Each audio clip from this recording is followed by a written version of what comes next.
And welcome into the Monday edition of Robby and Rexrode here on ESPN 102.5 The Game. Robby Stanley, Joe Rexrode, Ryan Porth here with you on this Monday morning in Nashville, Tennessee. Hope everybody is doing well today. We are streaming live on YouTube, on Twitch, and on Periscope as well. A big edition of Robby and Rexrode coming up today. We'll have Corey Curtis from News 2 joining us at 8 o'clock, as he does each and every week. Caroline Fenton at 8:30, who begins her journey today on Stillman & Company with Jared Stillman. Looking forward to that conversation coming up at 8:30. Darren McFarland at 9 o'clock. Nate James, new head coach of Austin Peay basketball, at 9:15. And taking your thoughts all show long here on our text line, driven by WilsonCountyHyundai.com, 615-737-1025, 615-737-1025. Joe Rexrode, how we doing? What's going on? Good. I know that we talk about weekend winners on Fridays normally. I knew you were going to start. I might be mentioning my 6-0 record a few times between now and then. Hope you don't mind. I do mind. I'm going to live off this. It's the first time ever, probably the last time ever. I was 1-5. I'll take it. I wasn't going to bring yours up. Well, let's just blow some sunshine on a Monday morning. Between Pigskin Pick'em and weekend winners, is this the first time that anybody's gone 6-0? I'm pretty sure I had a 6-0. Back in the fall, yeah. You might have. Did you? Yeah. One, yeah. Okay. I didn't want to take anything away from you there, Porter. I don't remember that. By the way, but it doesn't back. mean it didn't happen. Yeah. Good to have you back. Yeah, thanks. Good to be back. It's like you got some sunburn like I did, huh? A little bit. I got a little bit yesterday, but that was because my bald head was exposed to the world. It was not anything to do with, being out in the sun other than walking down a sidewalk. And you got burned on it? Yeah. How long were you out?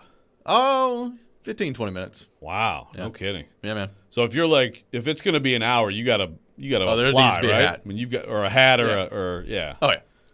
15. No kidding. But that first burn is always easy and rough. Yeah. It'll be one of many this year for Robby State. That's how things work here. Burn, fade, burn, fade. Oh, dude, I got to tell you, I was hanging out at the house on Saturday. Me and the wife had some dinner. I turned on Gonzaga and UCLA, and for the next couple of hours, my attention was just locked in to the television. You know me. I am not the college basketball fan that you are. Certainly not the college basketball fan that our friend Elijah Campbell is. But, man, that was one of the best games, not even just college basketball games. That was one of the best games that I have ever watched. And the ending to that game was unbelievable. We'll get to that a little bit more here in just a few minutes. But that game between UCLA and Gonzaga was one of the most enjoyable sporting events that I've seen in a long time. And I feel like we as a nation, everything we've been through the last year, we deserve that. It was beautiful to watch. Well, and especially if you're a college basketball fan, because, everything else got figured out one way or the other last year. Yeah.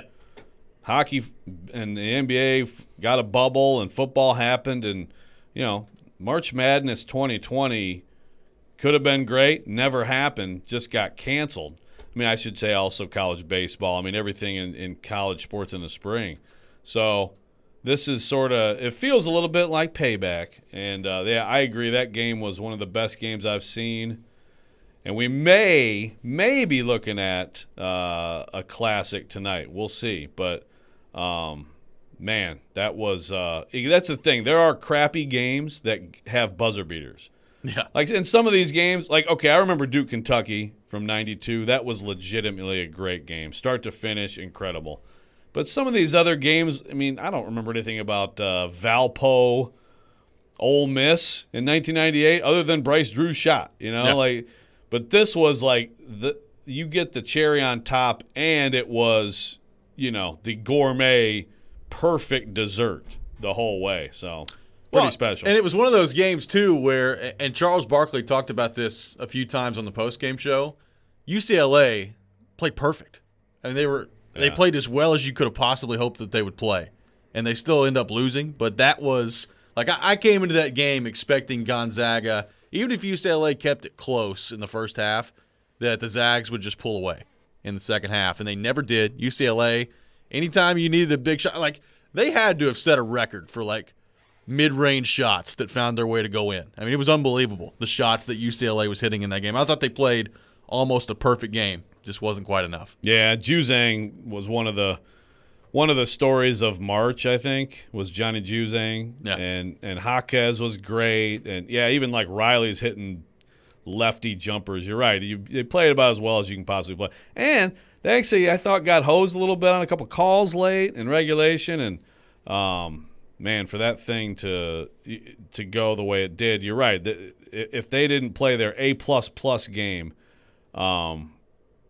they're not there at the end. I'd like to know, like, what was that for Gonzaga? Was that Gonzaga's B game, or was that their A game? I mean, it was pretty good, you know.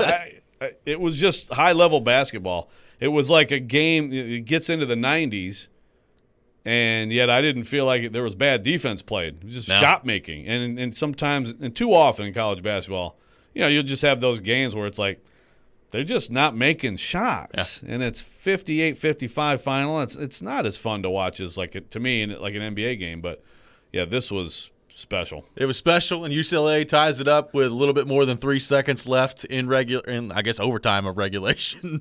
And then Jalen Suggs runs down the court and fires one up, hits it from half court, and we've got play-by-play calls. Just watching and hearing these play-by-play calls in real time was amazing. I think we've got the calls from CBS, Gonzaga, UCLA, and a Russian call in there as well. Here were the calls from the game winner by Jalen Suggs on Saturday night for Gonzaga. Again with the ball in his hands, in the paint, floater, short, got it back, ties it with 3. Gonzaga has time to do something. Suggs for the win. Oh, yes! Oh, yes! Unbelievable! Unbelievable! The perfect season remains on go. Are you? Oh, my God. There he is. There are onions, Jim, and then there are major onions with a kiss. So that was the CBS call. Anytime Jim Nantz gets fired up, it gets me fired up. I don't know why. His voice cracked. It's what he did. The beginning, I just asked you who was that. It didn't sound like Jim Nantz. I know. See this? He's always reserved. You think of Jim Nantz and his master's voice, and then something like that happens, and he just goes nuts. So it was so we were screaming. Yeah. Like I didn't hear the call. Never heard the call. That was pretty good. Raftery comes strong. As always. He does. Every single game.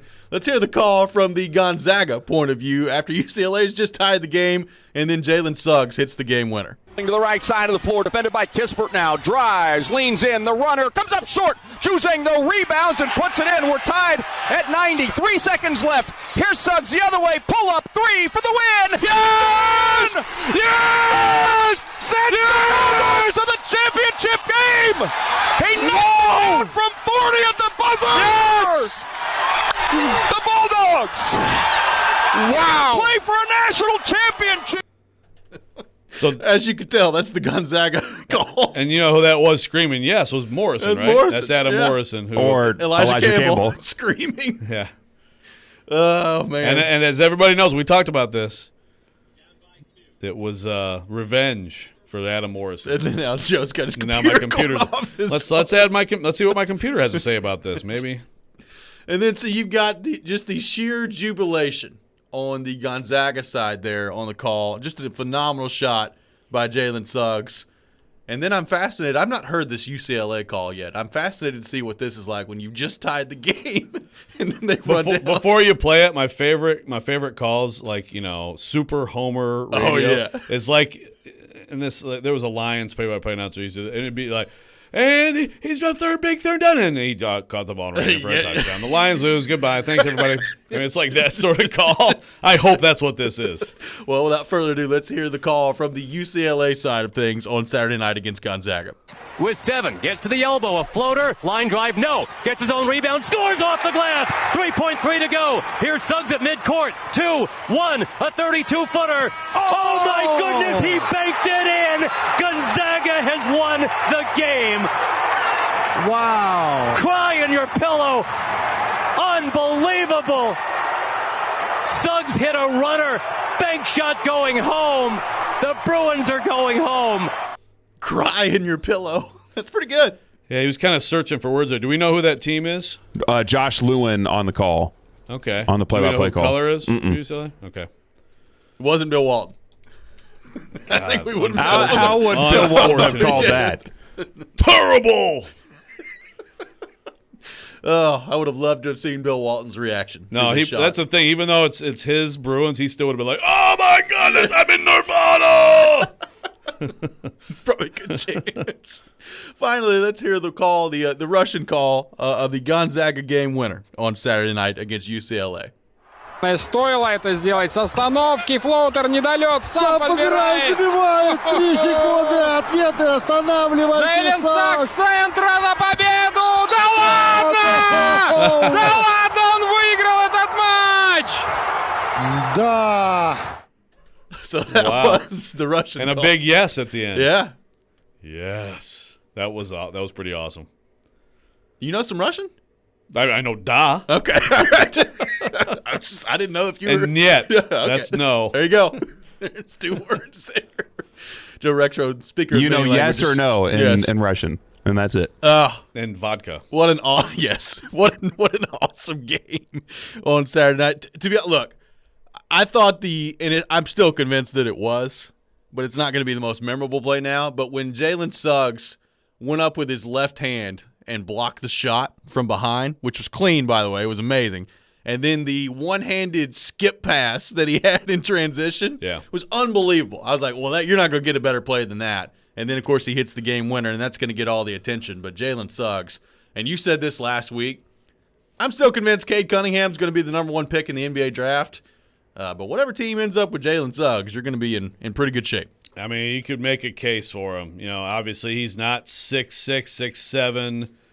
I mean, I have nothing bad to say about Cade Cunningham. I think he's going to be tremendous. And if you need a big, I mean, Evan Mobley, I think, right now people have Cunningham, Mobley. Boy, whoever, if that's what it is, if you're 3 and you don't take Suggs, we don't know what the exact team need is, but my gosh, that guy is I mean, again, he was he was asked after the game, like, this is, your biggest sports moment. He's like, yeah, it's a big sectional football win last year. Yeah, the dude was in high school playing quarterback. I mean, they're a great team. Kispert and Timmy's annoying, but he's great. He's awesome. He's tough. I mean, I said on Saturday, he looks like the guy that you create in like your NBA 2K My Player mode. That's Drew Timmy right there. That's very good. Timmy is annoying as all get out. Yeah, he makes it like a little bit easier to root against him. And they got a bunch of, I mean Nembhard, the shots he hit in that game, right? But man, they are on the verge of being one of the great teams of all time because of Suggs. He controls the game, does everything. And yeah, that sequence. The thing is, you're right. Obviously, this shot will be replayed a million times. It'll be like Leitner. But I even saw some of the draft guys like, but look at this sequence, everybody. It was a lot better. That was crazy. So let's introduce our poll question of the day at 1025 The Game on Twitter. Which all-time NCAA tournament buzzer beater would you say is the most memorable? Is it the Jalen Suggs play from Saturday night against Gonzaga? Is it Christian Laettner, Chris Jenkins, or there's an option to list other? If you've got your own buzzer beater that you'd like to submit, you can do that on our poll question at 1025 The Game on Twitter. The very, very, very early returns in the poll are 69% going with Christian Laettner. Nice. 13% with Jalen Suggs, 13% Chris Jenkins, and 5% have said other, but they have not listed below yet. So if you say other, you have to list below. So Vingan is like voting on multiple platforms right now. He's using his burner accounts to vote Laettner. They're probably. Now I'm surprised by this because I'm not surprised that Laettner would end up winning, but usually people can be prisoners of the moment. Yeah. And Jalen Suggs, I thought would get a lot of pop here. So we'll see how that continues to develop. I mean, Jenkins. I was courtside for that one, by the way. Pretty good. Humble brag.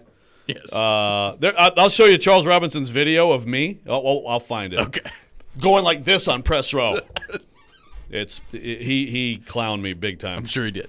That one has a case. I mean, I'm surprised that one isn't getting more of the percentage. I mean, that's for the national. That's for all the marbles. I know. All of them. And it was not that long ago. Right. Yeah. That's well, Well, it's early. Yeah, it's very early in the voting. There's a lot of time left in this poll question. Great poll question. Great poll question by Ryan Porth. Thank you. Appreciate it. When we come back, we'll look ahead to the national championship game between Gonzaga and Baylor. Could we see another classic on the court between the two teams that everybody has wanted to see play for a while now? We'll discuss that coming up next. And speaking of the tourney, I got to tell you about my friends at FanDuel Sportsbook. It's title time, and FanDuel Sportsbook is hooking you up like a champion. They're celebrating the big game with 40-1 odds on either Gonzaga or Baylor. That's right, new users, 40-1 odds on either team to win the championship game. You could win $200 on a $5 bet. Gonzaga right on the verge of history. Can they finish it off tonight? You can make that bet. You've been watching from the sidelines all tournament long. Now is the perfect time to get in on the action. All you got to do is download the FanDuel Sportsbook app and make your first deposit to unlock exclusive 40-1 odds. The app is so easy to use, and when you win, you'll get paid safely in as little as 24 hours. So when you sign up, just make sure you do so with promo code ROB so they know that I sent you. That's FanDuel Sportsbook. Promo code ROB. You must be 21 or older and present in Tennessee. New users only. Must wager in designated offer market. $10 first deposit required. See full terms at sportsbook.fanduel.com. For problem gambling support, call 1-800-889-9789.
To the right side of the floor, defended by Kispert now. Drives, leans in, the runner comes up short. Juzang though rebounds and puts it in. We're tied at 90. 3 seconds left. Here's Suggs the other way. Pull up three for the win. Yes!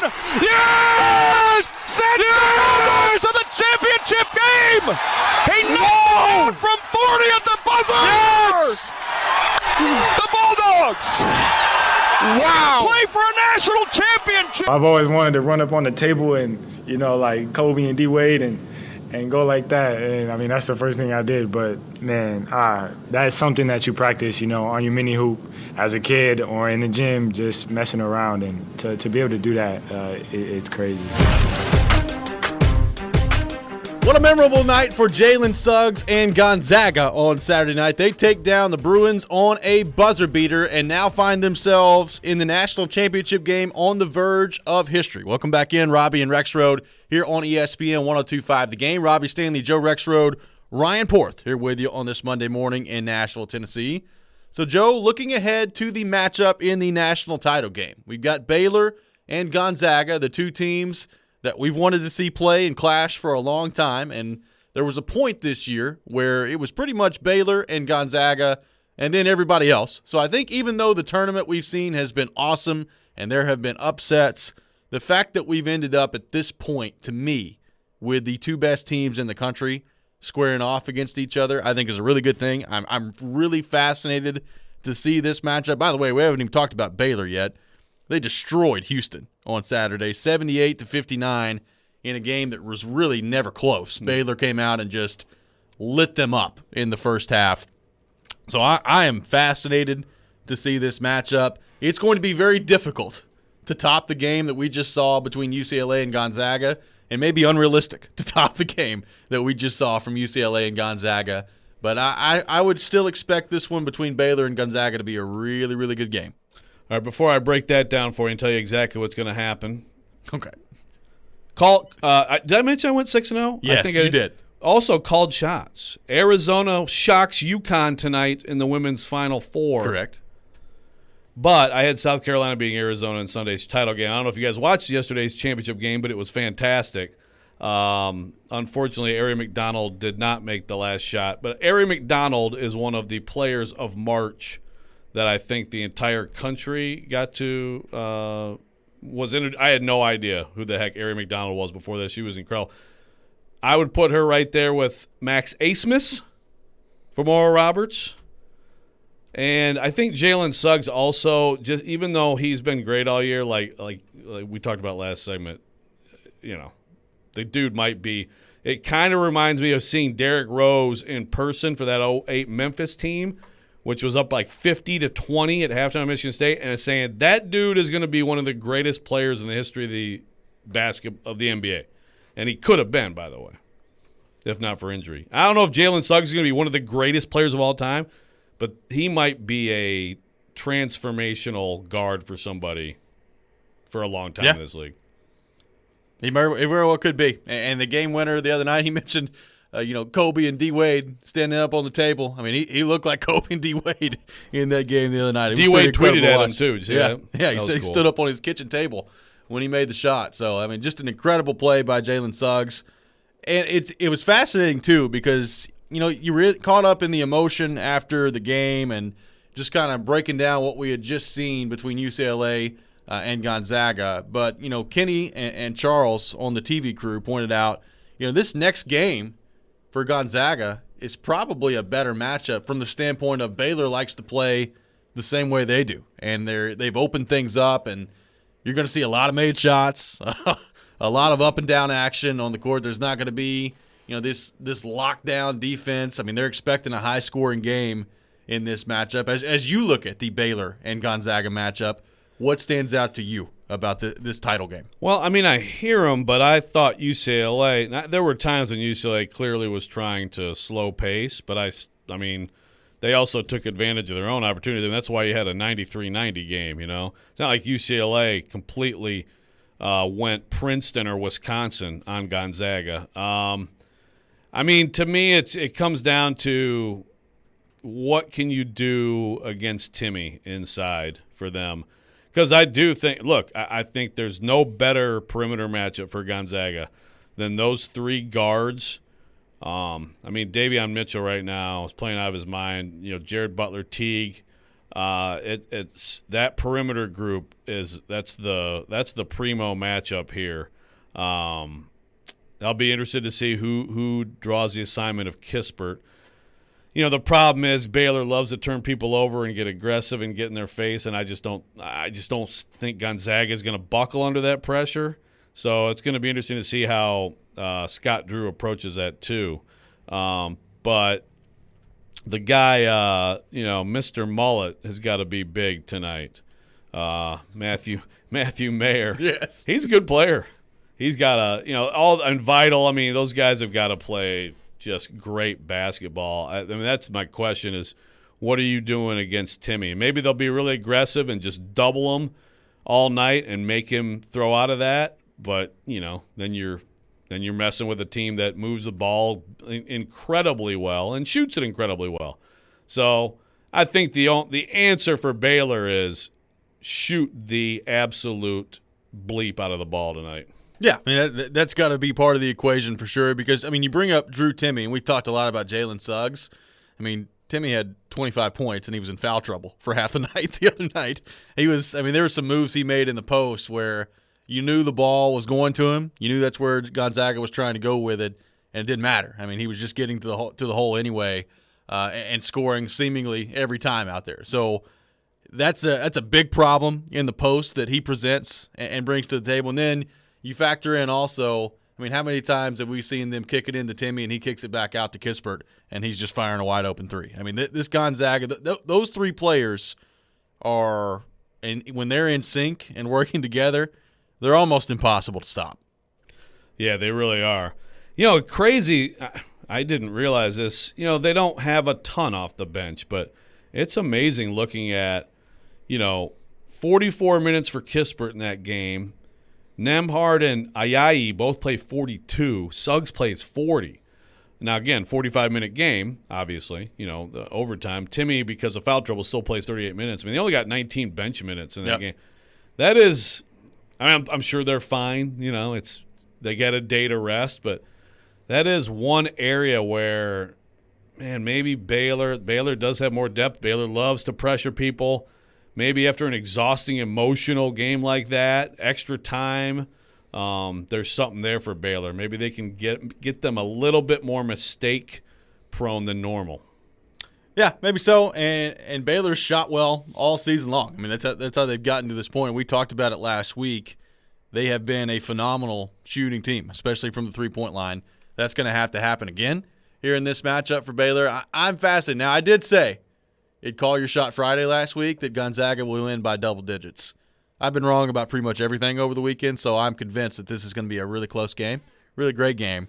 But Gonzaga on the verge of history, it's difficult for me to believe they're not going to pull this off. They feel to me like the team of destiny at this point. Yeah, I mean, Leitner, that Leitner team ended up finishing the job. Obviously, the Jenkins shot was for the national championship. Yep. There have been teams that have hit crazy buzzer beaters in this tournament that you've thought that about, and they didn't end up finishing the deal. I will say that Baylor also has a team of destiny kind of feel, and Baylor last year very well could have won this tournament and didn't get the opportunity.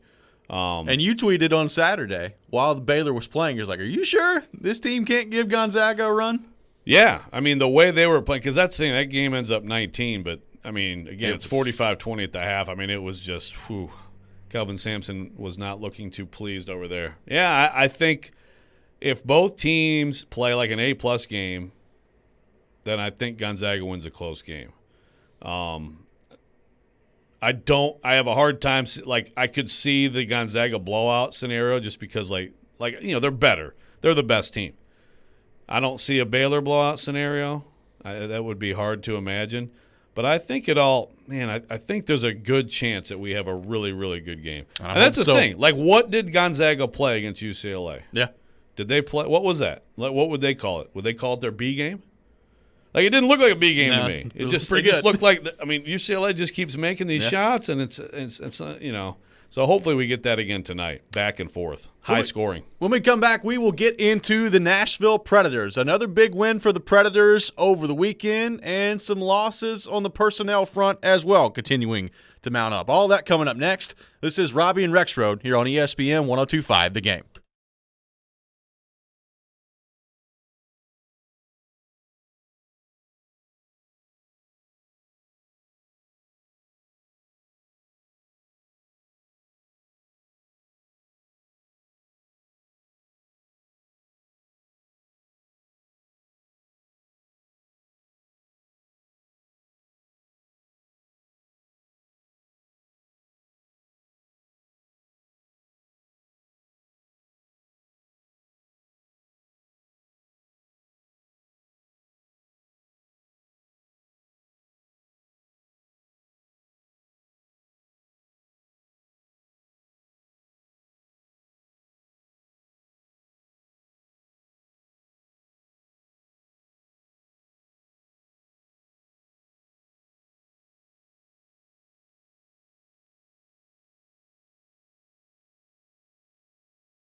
Outside now, Tolvanen to score!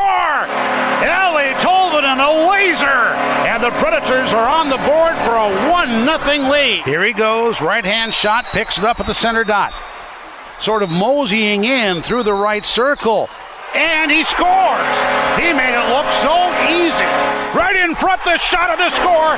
Luke Cunnin puts the third on the board for the Predators. So the Predators win this game 3-0 over Chicago to create 2 points of separation between these two teams. A massive win for the Predators over the weekend against the Chicago Blackhawks. They shut out Chicago 3-0. UC Saros' second shutout of the season, and they move 2 points ahead of the Chicago Blackhawks in the standings, now in sole possession of fourth place in the Central Division. Welcome back in. Robby and Rexrode here on ESPN 102.5 The Game, streaming live on YouTube, on Twitch, and on Periscope as well. And Joe, a game where you look at the shot totals, and it did not go well from the Predators. From that standpoint, Chicago, 41 shots on goal. They only generated, I think, 21 shots on goal from the Predators' point of view. So Chicago spent a lot of time with the puck. They peppered UC Saros on Saturday, and he was there to answer the bell every single time. UC Saros continues his hot streak. We'll talk a little bit more about him specifically coming up in a few minutes. But Colton Sissons gets a goal on a penalty shot. Luke Cunnin scores as well. Ellie Tolvanen, another goal on the power play where he just rips one from the left circle. He continues to just light it up every game. And now the Predators have won 7 out of their last 8 and 9 of their past 11. That was a massive win for the Predators on Saturday against the Blackhawks. Huge, and I thought especially after the first period, it was like, gosh, they're banged up and they look like it, and they're getting outplayed here. And like, if you aren't in the offensive zone at all, this is gonna flip on you. But Saros, for one, has just been tremendous, and I mean, they just have Chicago's number. They do. 5-0-0 against the Blackhawks this year. And if you look at the Blackhawks, otherwise they're in great shape. They can't beat the freaking Preds to save their lives. They are the fourth team. Yeah, they've done well everywhere else in the division. So that's a big win. And we talked about this last week. Find a way to win that game. Now you have 2 against Detroit, and then can you get bodies back? I mean, I can't even keep up with it anymore. It's unbelievable. I mean, Alex Carrier, we talked about the injury that he sustained on Friday after Thursday's game. He's going to be out for 3 to 5 weeks. And, I know when you're a casual NHL fan, Alex Carrier is not a name you think of, it's a big loss for the Predators. It is. The way he'd been playing, that's a big loss for the Predators. And being out 3 to 5 weeks, you add that to the mix. And then on Saturday, in the middle of the second period, Victor Arvidsson collides with Kirby Dach, and it was a scary moment. I mean, he was down on the ice. He was grabbing his head. Well, the head-down hit was not good. Well, the head-down, and they just collided. I didn't think it was anything malicious there by Kirby Dach. I think they just ran into each other, but Arvidsson's skating with his head down, and he just makes contact. And it's one thing to see it in slow motion, but like when you see it in real time, I mean, you're moving pretty fast with your head down. It was some scary stuff, and he was down on the ice for a few minutes and had to be helped off by, I think Johansson and Yarncroke helped him off the ice, and he was a little wobbly coming off the ice as well. So there's been no update on his status at this point. The Predators called it upper body discomfort after the game, and we'll see. Which is just awesome. Which we'll see what the update comes from that. But some scary stuff. But there we go again, another loss. I mean, you've already got Forsberg out, Duchesne out. I mean, I could roll down the list. We've only got so much time in this segment, but maybe Arvidsson added to the list as well. The injuries continuing to pile up for this group. Yeah. Not making light of Arvidsson's injury, but upper body discomfort. Yeah. It's just an interesting phrase. Yeah, but, I mean, it was not Doc's fault at all. I mean, it was just one of those things where it's bang, bang, and your head's down. You never want your head down when when you impact someone like that. Yeah.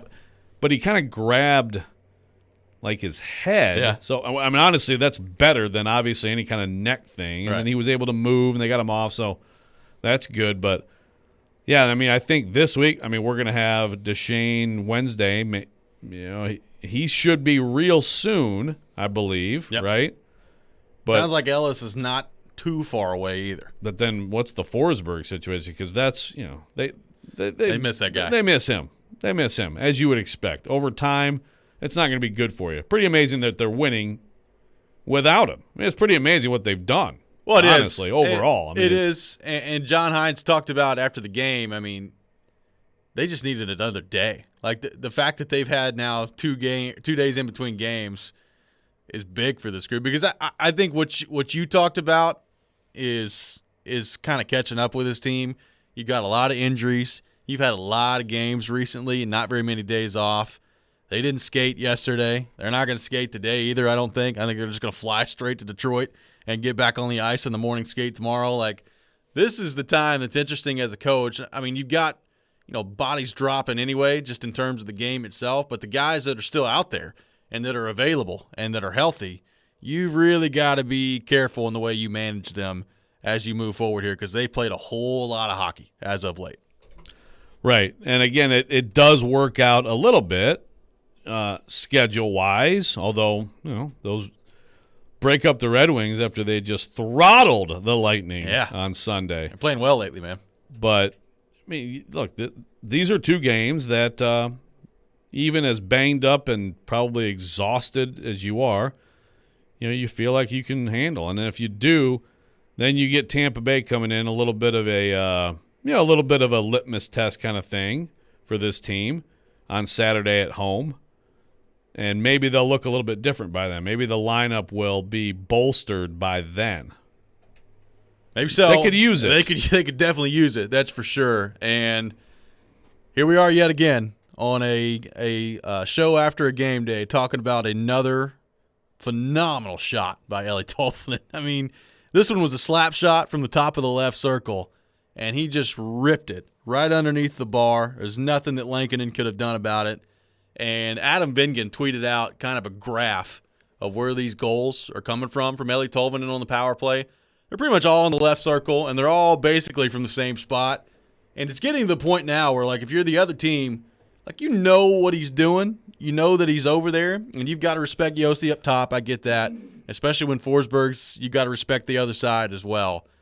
But he's just doing whatever he wants to do out there. You give him a little bit of room, and Tolvanen's going to shoot.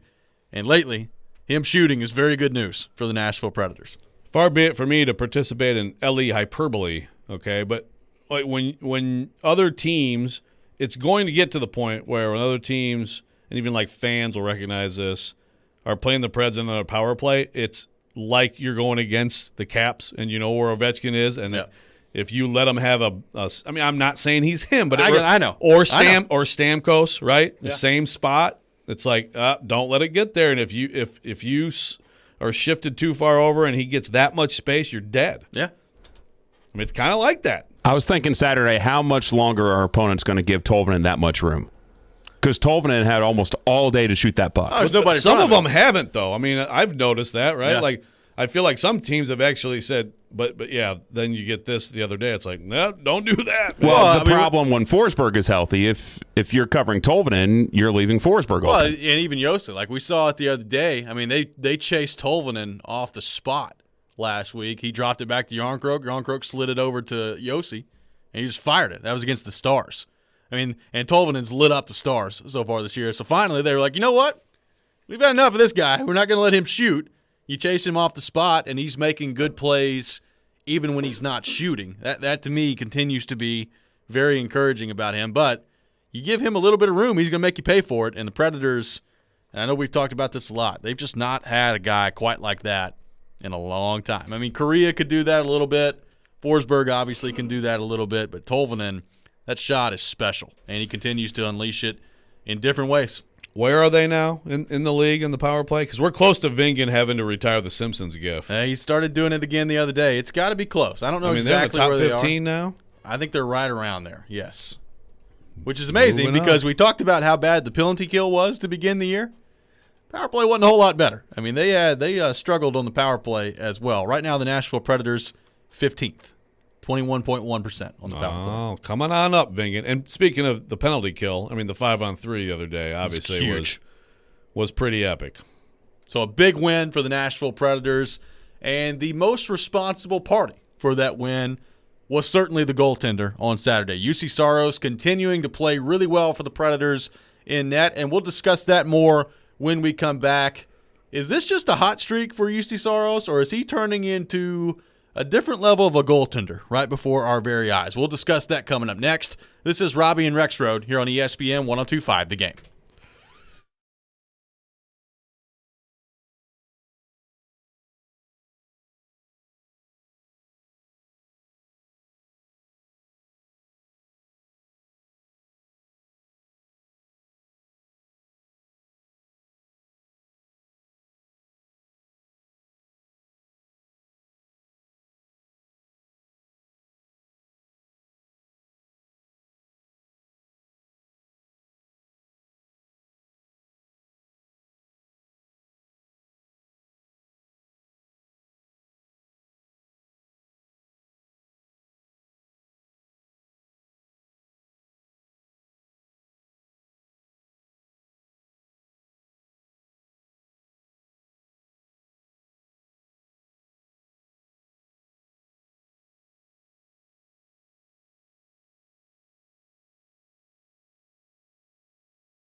Tune in later on in the show as we reveal a keyword for you to text into the game line for your chance to win the T-Mobile Hockey Home Gate giveaway, which includes a Dos Equis prize pack, including a case of beer, dessert from Nothing But Cakes, a T-Mobile prize pack, and food provided by 312 Pizza Company in Germantown. We'll have that opportunity coming up for you a little bit later here in the show. Welcome back in, Robby and Rexrode here on ESPN 102.5 The Game. Robby Stanley, Joe Rexrode, Ryan Porth here with you on this Monday morning in Nashville, Tennessee, discussing the red-hot Nashville Predators and the red-hot goaltender that is UC Saros. Another shutout for Saros on Saturday, his second of the season.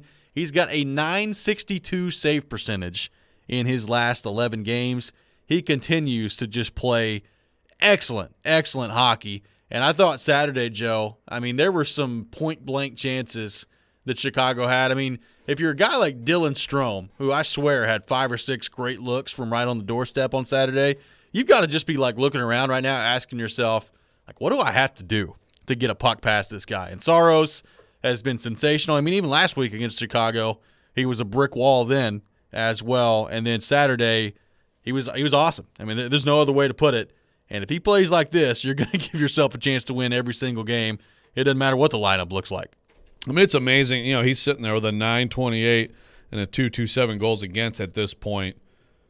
I don't remember exactly what the numbers were a month ago, but for a while. Yeah, I mean, it's pretty remarkable. And I don't think we've seen a stretch like this from him that's lasted this long, have we? I don't think so. He's had good stretches. Yeah. Again, last year I think he took it to another level to the point where, and it's also obviously contrasted with Pekka Rinne, but to the point where I thought it was clear that he should be the starter in the postseason, and he was. And then you have this rough start this year. Everything's rough. And I think a lot of the rough start, as we've talked about, had to do with an atrocious penalty kill. Yep. But still, even then, you hope he bails you out a little bit more than he did. I don't know, man. I've wondered for years, honestly, like, what is this guy? Is this guy going to be a long-term starter for this team? And the answer, or I've kind of suspected, the bridge between Pekka Rinne and whoever is the franchise goaltender to come. But maybe I've been thinking about it wrong. Well, I think the Predators were probably approaching it that way too. Like, I still think there was another level from him that they have needed to see. And right now you feel great about. The question now is this going to be more of what he is, or is this an anomaly? Like, nobody expects a .962 save percentage to last. Like, that's going to come down at some point. But we've talked about it a lot. When it comes down, does it come down to a level where it's .890, or does it come down to a level where it's .920? .920 you can live with. You win a lot of games with your goaltender at a .920 save percentage. That's going to be the question for him moving forward, and I think he had to prove that to the Predators this year as well. I mean, there's a reason, Askarov was taken in the first round. It's not just because he's a really good prospect. I think they were looking at the goaltender position in their future and weren't convinced that Saros was going to be the guy. So you have to take the player that's there, and then, of course, Askarov falls to you, and you just got to take him at that point. But this is going to be really interesting to see with Saros. Is this just a hot streak, or is he getting markedly better right before our very eyes? That's going to be the question moving forward. And I do think that some of this .962 has to do with what's going on in front of him. Agreed. That's always tied together. Interesting. So, and I bring up Jared, not to rip Jared. I bring up Jared because he's been pushing this, which I think is an interesting idea on his show and on Twitter, that all along we've kind of overrated everything but the goalie, and that it's really just about the goalie with this team over the last few years. You buy that? No. No, I don't. All right, so we are ripping Jared. All right. No, I don't buy that at all. I saw that. I tweeted to him on Saturday as well. I think it's a very simplistic view. Oh, I missed you tweeting at him. What did you tweet at him? I said it was a very simplistic view. Look, I get it. Did he respond to you? Yes, he did. Goaltending is the most important position in hockey. There's no way to deny that. And the Predators, a big part of their run to 2017 was Pekka Rinne playing as well as he did. The way you hear Jared talk, it's like the only reason that they got to the place they did. And I just don't buy that. It's just that's way too narrow of a view. Yeah, we're not all due respect to the what are they called? The Mighty Drunks? Yes.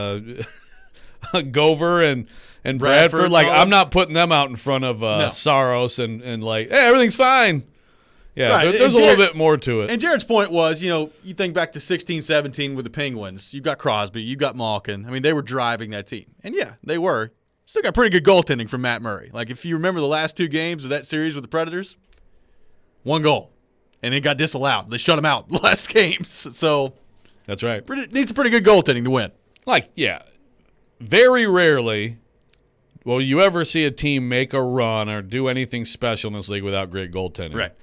But how many teams have done it, like, not just, of course it's not just, but how many teams have gotten all the way there with like a subpar team and a great goaltender? And here and there you probably like with Jonathan Quick's run with that team. It's a pretty good team. Yeah. Yeah, I mean that's right. I mean they weren't great in the regular season, right? they still had plenty of dudes. I mean, yeah, it is simplistic. Right, but you win 2 cups, and in another year get to the Western Conference Final. You got a pretty good team. Right, I'm talking about the 1 year Yeah. when they were the 8 seed. But, yeah. I mean, it's – I mean, I don't look at – I look at Saros as the number one factor here. And I think that's totally fair to say. But I don't look at this like it's been totally carrying – I mean, there's been some games where he hasn't had that rough of a time because they've done a great job of locking it down. So there's a lot more to it. Well, there is more to it, but I don't think there's any question that goaltending is the most important position. And if your goaltending is playing well and is carrying you, that can mask a lot of different issues that your team could have. And I spoke with John Hines about Saros after the game on Saturday and how much confidence he's providing the rest of the team in other aspects of the game with the way he's playing in net. Here's what John Hines, Predators head coach, had to say. The goaltending helps a lot. You know, it's I mean, they should name the game goalie, to be very honest with you. When your goaltender plays well, you know, in the game of hockey, there's always going to be mistakes. And you need your goaltenders to come up with big saves at key times. If you're going to be a consistent winning team, your goalie's got to be .920 or above in save percentage. And when your goaltenders play well, it does. It gives your team confidence. And, you know, with the schedule, whether it's an 82-game schedule or 56-game schedule, you know, you're not going to be at your best every night. It's impossible. So you got to have a B game as a team. You have to have structure. You have to have grit. You got to have will. You got to have some toughness. But at the end of the day, what helps that come through is strong goaltending. And when you get strong goaltending and you have it, you have a chance every night. When you don't have good goaltending, your chances of winning, you know, severely go down. So that was John Hines after the game on Saturday. And to his point, I mean, when you don't have your A game every night, you need your goaltenders to bail you out. And Saros has done that as of late. Like, the Predators did not play very well at all on Saturday. Saros bailed them out, and they got timely scoring. I mean, Sissons on the penalty shot. It was a great play on the penalty shot. Tolvanen rips one on special teams.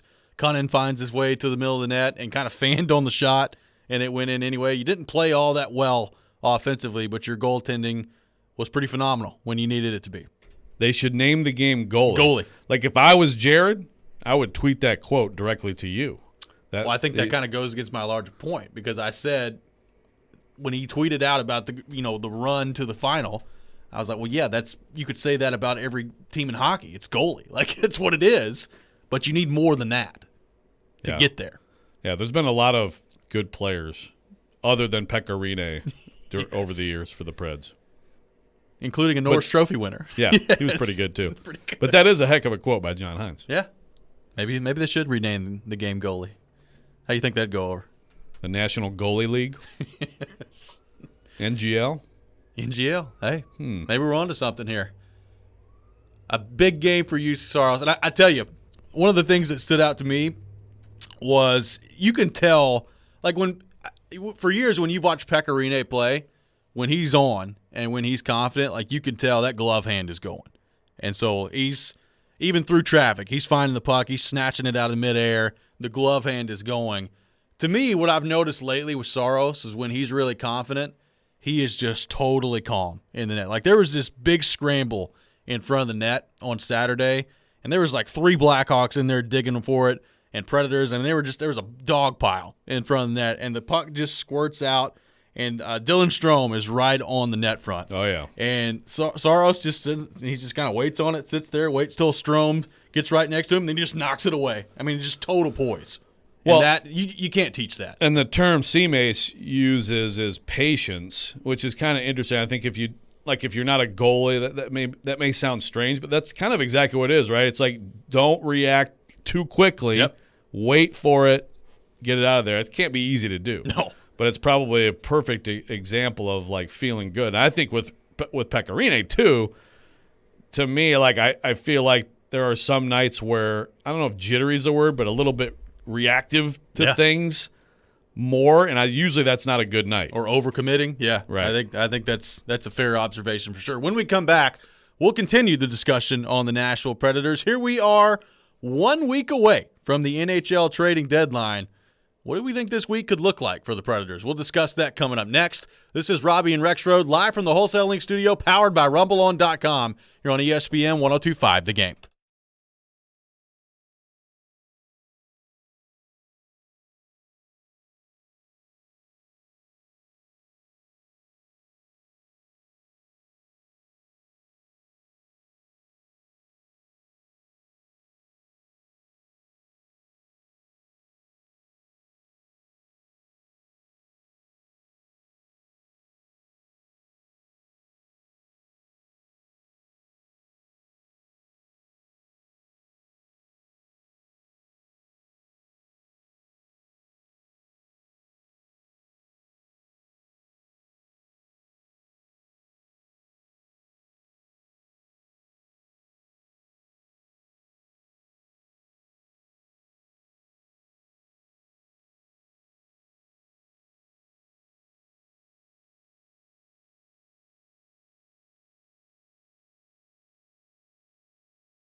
Welcome back in. Hour number 2 of Robby and Rexrode here on ESPN 102.5 The Game. Robby Stanley, Joe Rexrode, Ryan Porth here with you on this Monday morning in Nashville, Tennessee. Streaming live on Periscope, on YouTube, and on Twitch as well. We welcome in everyone watching on those various platforms. Right now discussing the Nashville Predators. We got a loaded show coming up for you today. Corey Curtis will join us at 8 o'clock. Caroline Fenton at 8:30. Her first day with Stillman and Company taking place later this afternoon. So looking forward to talking with her about that. You get her all pumped up. Yeah, it's going to be awesome. Newt Rockney speech. That's right. There's going to be a speech involved for sure. Darren McFarland coming up at 9 o'clock to discuss the Nashville Predators as well. And then Nate James, new head coach of Austin Peay basketball, coming over from Duke. He'll join us at 9:15 as well. So lots to come today here on the show. Taking your thoughts, as always, on our text line, driven by WilsonCountyHyundai.com, 615-737-1025, 615-737-1025. So, Joe, we are 1 week away from the trading deadline in the NHL, and we have spent a lot of time here on the program talking about the deadline, talking about some of the moves that the Predators could make, and now they've won 9 of their past 11. They've won 7 of their past 8. They're in a playoff spot in the Central Division, and it has been interesting to watch the fan base react to this. There are some that still remain, holding strong to their belief that the Predators should sell off some of their assets. There are some that believe that they should just stand pat now and see what this team can do in the playoffs. I think there's a lot of variety right now when it comes to the fan base and what they'd like to do. Does the fact that we are 1 week away from the deadline and we've not seen anything happen yet, not really just with the Predators, but largely league-wide as well, there's not been a ton of activity up until this point. Does that fact change how you believe the Predators handle this deadline? When you factor in the winning that they've done as of late, you're back in a playoff spot. Here we are a week away from the deadline, and you've not seen any moves made by them at this point. I think you and I have just assumed and thought that the best course of action should still be to sell off some of these assets. Do you think that, as the fact that we're a week away and nothing's happened, changes that from your viewpoint to what could happen this week for the Predators? Well, no, it doesn't change what I think should happen, but I know that's not what you're asking. I still think Granlund in particular is a trade that helps your future and does not necessarily end your chances of still making a playoff run. Now, trading Granlund at this very moment is much more less than ideal. Yes. Much more less than ideal because, well said.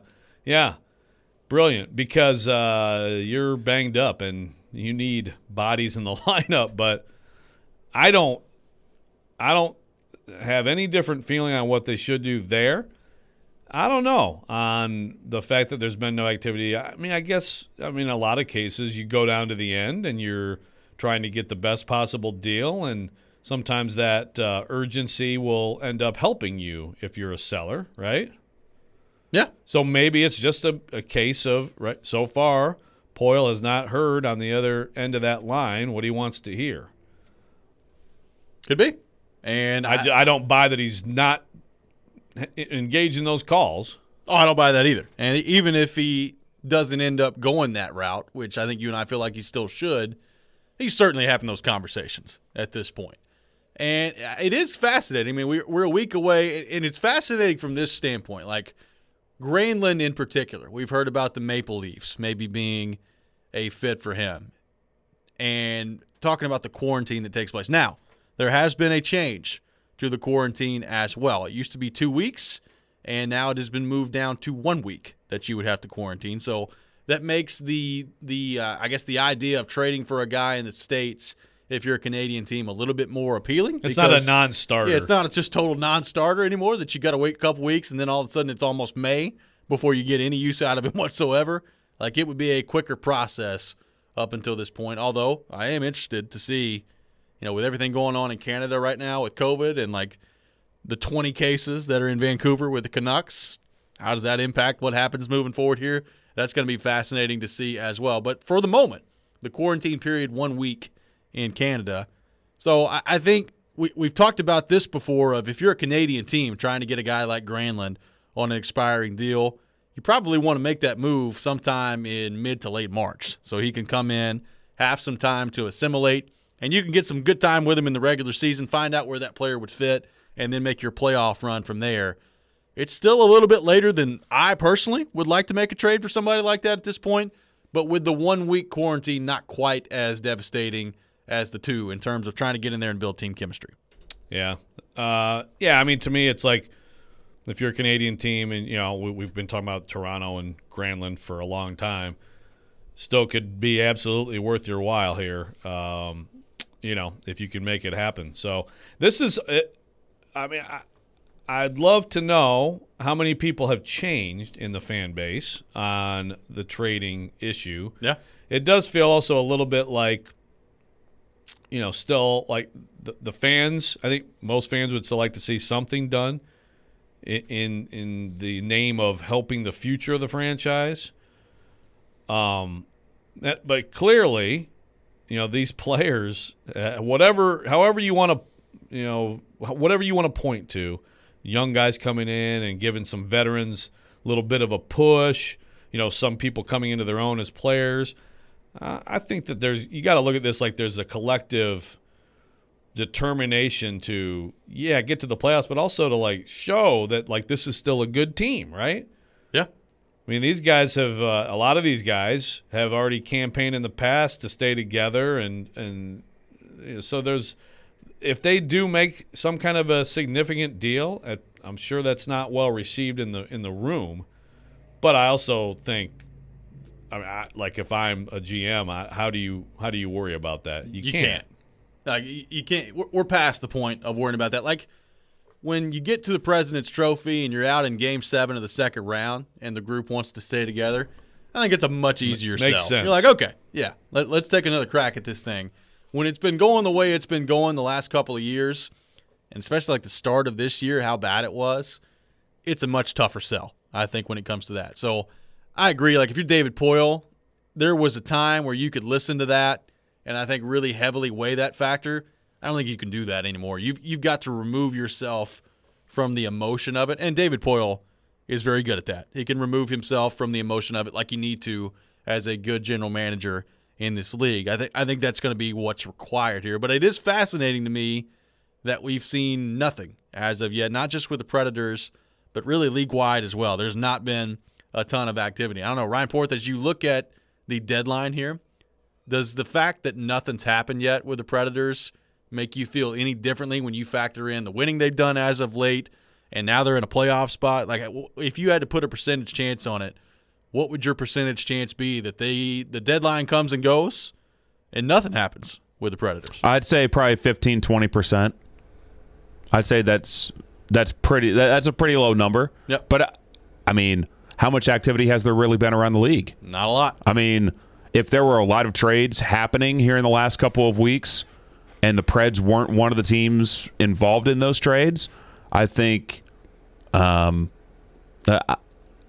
would be a higher chance that Poile wasn't going to be doing anything. But I think there's a little bit of a stall factor with this trade deadline where not a lot of teams are wanting to add a lot of money before the end of the season. So, and there's certainly years where it's just a big flurry right around the day, right? And not a ton before it. NHL trade deadline day it's one of the fun days in sports. It's really good. I mean, there's a lot of activity normally. Now, if you listen to Elliot Friedman and listen to Pierre LeBrun and the insiders around the league, they've said for weeks now that this particular deadline probably don't expect a whole lot. There's not going to be a ton of movement league-wide, but the Predators have been at the top of the list in terms of those conversations, whether it's been Ekholm or Granlund or whoever you want to throw out there. I mean, Forsberg at a time was in this discussion. That's not going to happen.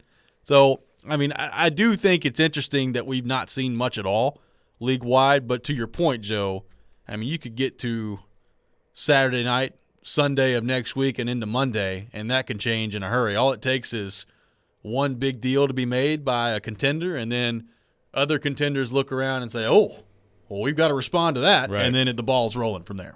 So, Porth, you're saying 80 to 85% you think they will make a deal at this point? Yes. Yeah. That's probably about right. A buy? I mean, I guess we it didn't could be. specify. I mean, look, I know Detroit's playing better. I know the Preds have injuries mounting up, but they just swept Detroit at home. They very well could beat Detroit with the way they're playing. Beat them both times, and then you could be talking yourself into adding a piece. Come on. Whatever that piece is. I'm dead serious. I was kidding. You serious? Yes. So 80 to 85% you think they make a deal, and you were thinking one or the other? Mostly a sell, whether that's Eric Hollow or Mikhail Granlund or somebody else. They can't buy. They have 4 games this week before the deadline. If they win 3 of them, don't you, just knowing how David Poile has acted over the years, can't you see maybe it's a little bit of both? Yeah. Maybe you sell and a buy. Maybe you sell off Holla or Granlund, but in turn get someone that isn't a rental. Maybe so. And can help you this year and next year. I don't know. All right. Not saying that should happen. Rexrode totally discounting that possibility. He's completely brushing it off. I mean, I can't imagine. I can't imagine. I hear what you're saying. I guess if if you're sort of just restructuring some things and you do also sell. I mean, the thing you can't do is the rental. You can't do that, right? No. I mean, that's again. No. What are you gonna do? If you're going to get a rental, just keep Grayland. Right, that's exactly. Yeah. That's right. That's your trade deadline move, is to just keep him. I mean, what are you going to do that, again, you're talking about Tampa Bay. Your best case scenario is that you get Tampa Bay in a series to start the playoffs. Well, it may not be Tampa Bay. Or Carolina. Well. Or Florida. Or Florida. Florida has the most points in the league. Yeah. All right, that's fair. Break up the Panthers. Well, yeah. I mean, they've been a bubble team in the past where David Poile has made small moves at the deadline to try to add depth. Yeah. Did he add anything in 17? Oh, yeah. P.A. Parento, Vern Fiddler. That's right. Cody McLeod. Yeah. That's right. He brought – that wasn't the first McLeod. That was the first McLeod. Visit. Yeah, that was the first it McLeod. was. Okay, yeah. and Fiddler and Parento, right. Yeah. Worked out. I mean, Worked in 2010, out. Those guys were awesome I to miss talk P.A. to. Parento. in 2010, they were a bubble team and went out and got Dennis Grebishkov. Yeah. In Who could forget? 2008, they were a bubble team and went out and got Jan Hlavich and Brandon Bochenski. But see, when you say so, bubble team on the rise, bubble team moving up, bubble team in 17 is again a young team has had injuries. I mean, this is not that. Still, right? I understand, but the team in 08 was not built to really win in the playoffs, and he still made very small moves to go. Like, gave up a 6th or 7th round pick for a couple of players. He did, but I think the circumstances were a little different then. Financially, with the franchise, you needed to make the playoffs. You needed to make the playoffs. Sure. Like, you had to get that playoff gate coming in there. 2010? Yeah. I mean, that team? I think that's a better example, yeah. With Dennis Grebishkov? Yeah. Well, here's another thing about this team and the idea of buying. Like, standing pat, I still think would be a mistake. But buying also is you're messing with the chemistry. I mean, obviously there's some good chemistry stuff going on, right? Like, what are you getting? That Yossi's captaining very well right now. Maybe that's it. Maybe Yossi's throwing everybody around the locker room, smacking people upside the head. Yeah. But seriously, like, obviously this has been very, very impressive, especially considering the injuries. Yeah. And clearly they've got a very good. They're very connected as a team on the ice, so the chemistry's got to be very good right now. So what move are you going to make that that significantly improves you, but also you're messing with chemistry if you do that? Yeah. Maybe there's some out there. We'll discuss it on the other side. Taking your thoughts on our text line, driven by WilsonCountyHyundai.com, 615-737-1025, 615-737-1025. What would you do in the final week leading up to the trade deadline if you were general manager of the Nashville Predators? Give us your thoughts on that text line. We'll discuss it when we come back. Right now, though, got to tell you about my friends at FanDuel Sportsbook, and it's title time, and FanDuel Sportsbook is hooking you up like a champion. They're celebrating the big game with 40-1 odds on either Gonzaga or Baylor. That's right, new users, 40-1 odds on either team to win the championship game, which means you can win $200 on a $5 bet. Gonzaga on the verge of history, going for an undefeated season tonight. You've been watching from the sidelines all tournament long. Now is the perfect time to get in on the action. All you got to do is download the FanDuel Sportsbook app and make your first deposit to unlock those exclusive 40-1 odds. The app is very easy to use. I've become a master of the FanDuel Sportsbook app. So if I can do it, you can do it as well. All you got to do is just log in, sign up, promo code ROB, so they know that I sent you. When you sign up with the FanDuel Sportsbook, that promo code is ROB, and if you do it, and you win, you'll get paid in as little as 24 hours. You must be 21 or older and present in Tennessee. New users only. Must wager in designated offer market. $10 first deposit required. See full terms at sportsbook.fanduel.com. And for problem gambling support, call 1-800-889-9789.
1025 The Game is kicking off every weekend with some free beer. Free beer! And who doesn't love free beer? Make sure you're tuning in all day on Friday for your chance to win a $25 gift card from Bavarian Beer House located at Opry Mills Mall. We'll have that opportunity coming up on Friday for another outstanding poll or trivia question from Ryan Porth. Elijah Campbell with the trivia question on Friday. How was it? It was good.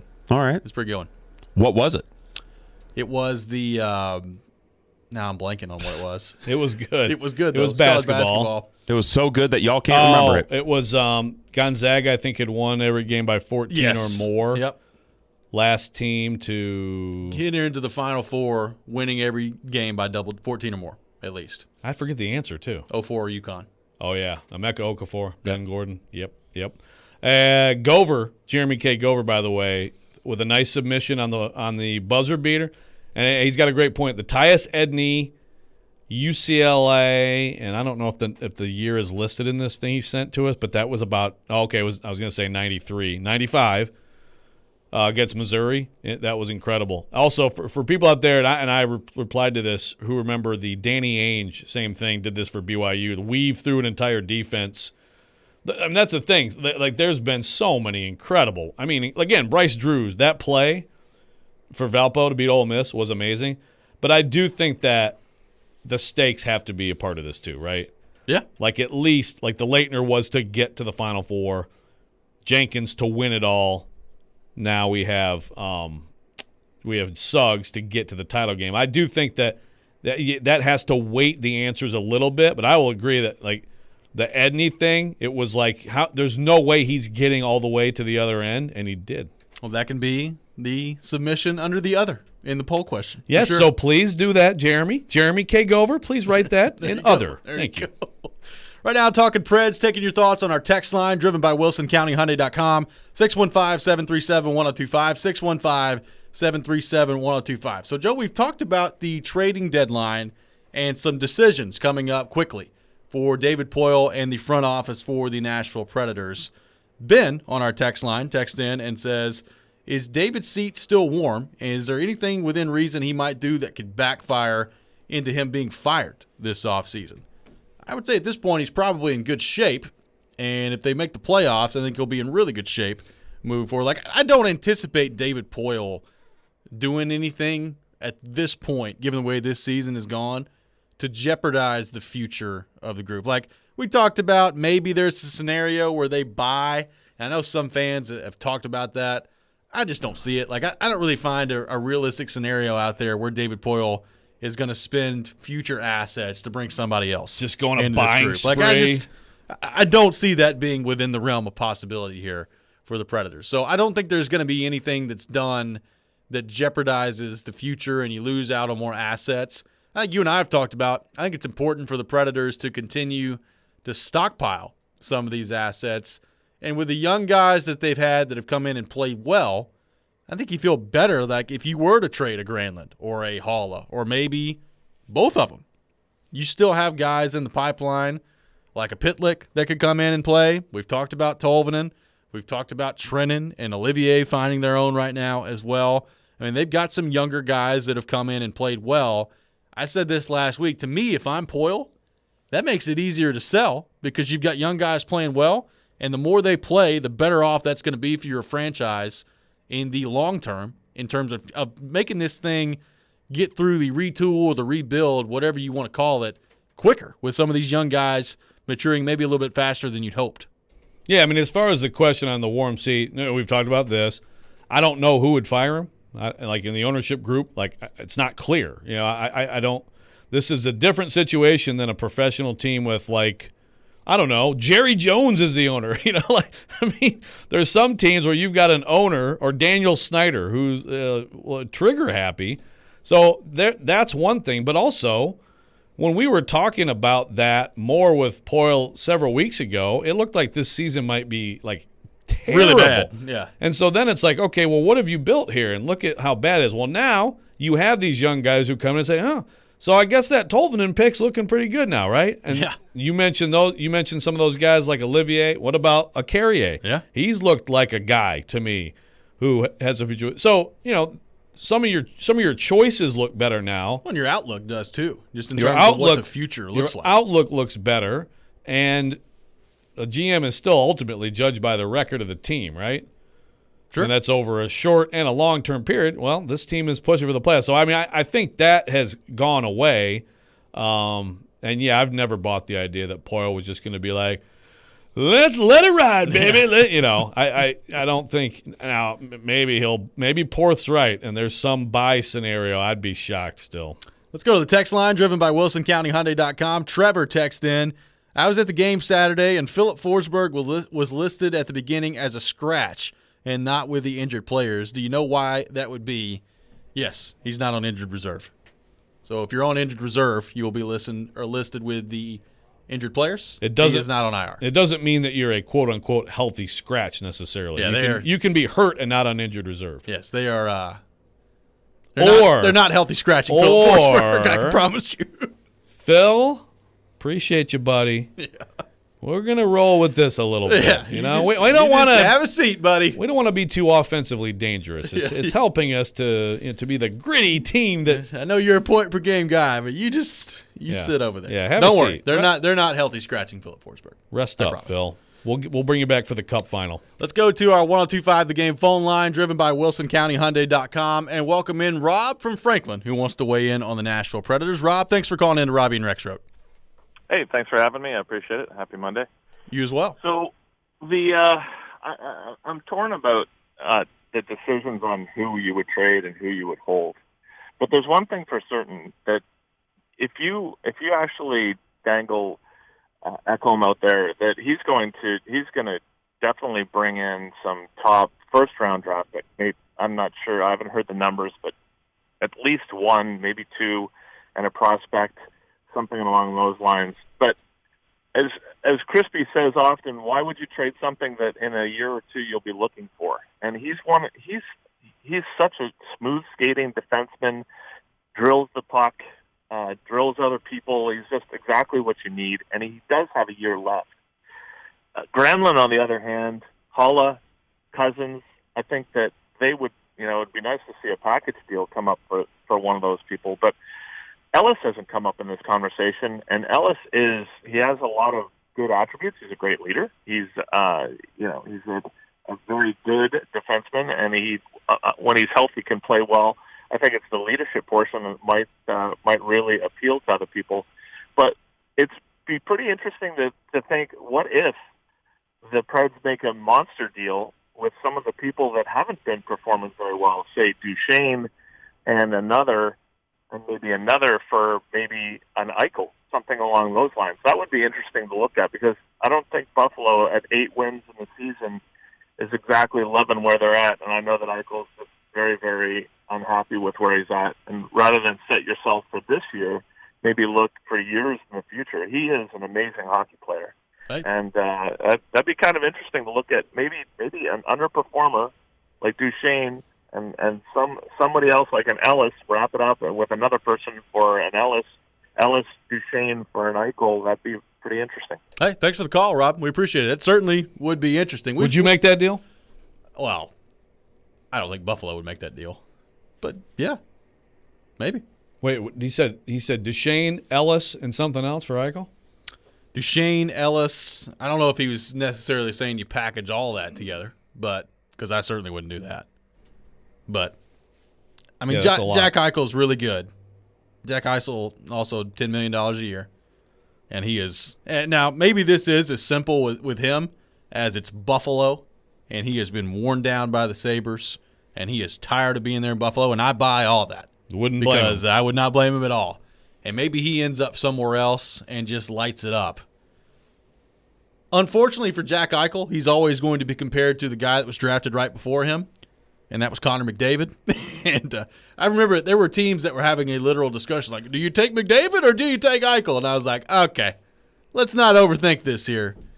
McDavid's the way to go. So, unfortunately for him, that's always going to be part of the discussion here, but maybe it is. Maybe that is something David Poyle would consider. We've talked about maybe the smaller deals with expiring contracts. Maybe you do consider a bigger deal like that. To me, in the offseason, if I had to guess, that's more of an offseason thing, would be my guess. So, typically would be. could be a very eventful week this week leading up to the deadline, and we'll have you covered all throughout the NHL trade deadline here on ESPN 102.5 The Game, and the week here leading up to it as well. When we come back, we will switch gears and get into the Tennessee Titans. What have we made of John Robinson's draft record, and how much confidence do we have that he hits in the upcoming draft here coming up in just a few weeks here in April? We'll talk about that next. This is Robby and Rexrode here on ESPN 102.5 The Game.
Did you know Joe writes for The Athletic? So I'd like to promote a couple things on The Athletic. Oh, good. Real quick. Good. You guys really think I'm a good promoter? Yeah.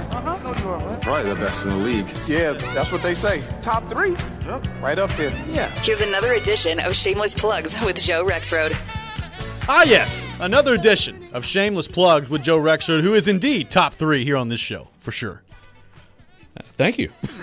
I wasn't even planning like this. You know, this is just like this is just this organically is a listicle. what happens. This is a listicle. That's a big word. Yeah. So I'm apoplectic about it. Yeah. Oh, what was the word you used over the weekend? That was Vingan. He used incredulous in the press conference with John Hines. Oh, that's right. You tweeted, I tweeted it. That he used incredulous. Yeah. And then I asked if you were That's some American university words right there from Vingan thrown out. Uh-huh. And I asked if you were apoplectic about it. A tribute to Ryan Porth. Wordsmith Porth. Thank you. We spend a lot of time Porthsmith tributing Ryan Porth here on the show. Joe, you have come out with a piece at theathletic.com. A listicle.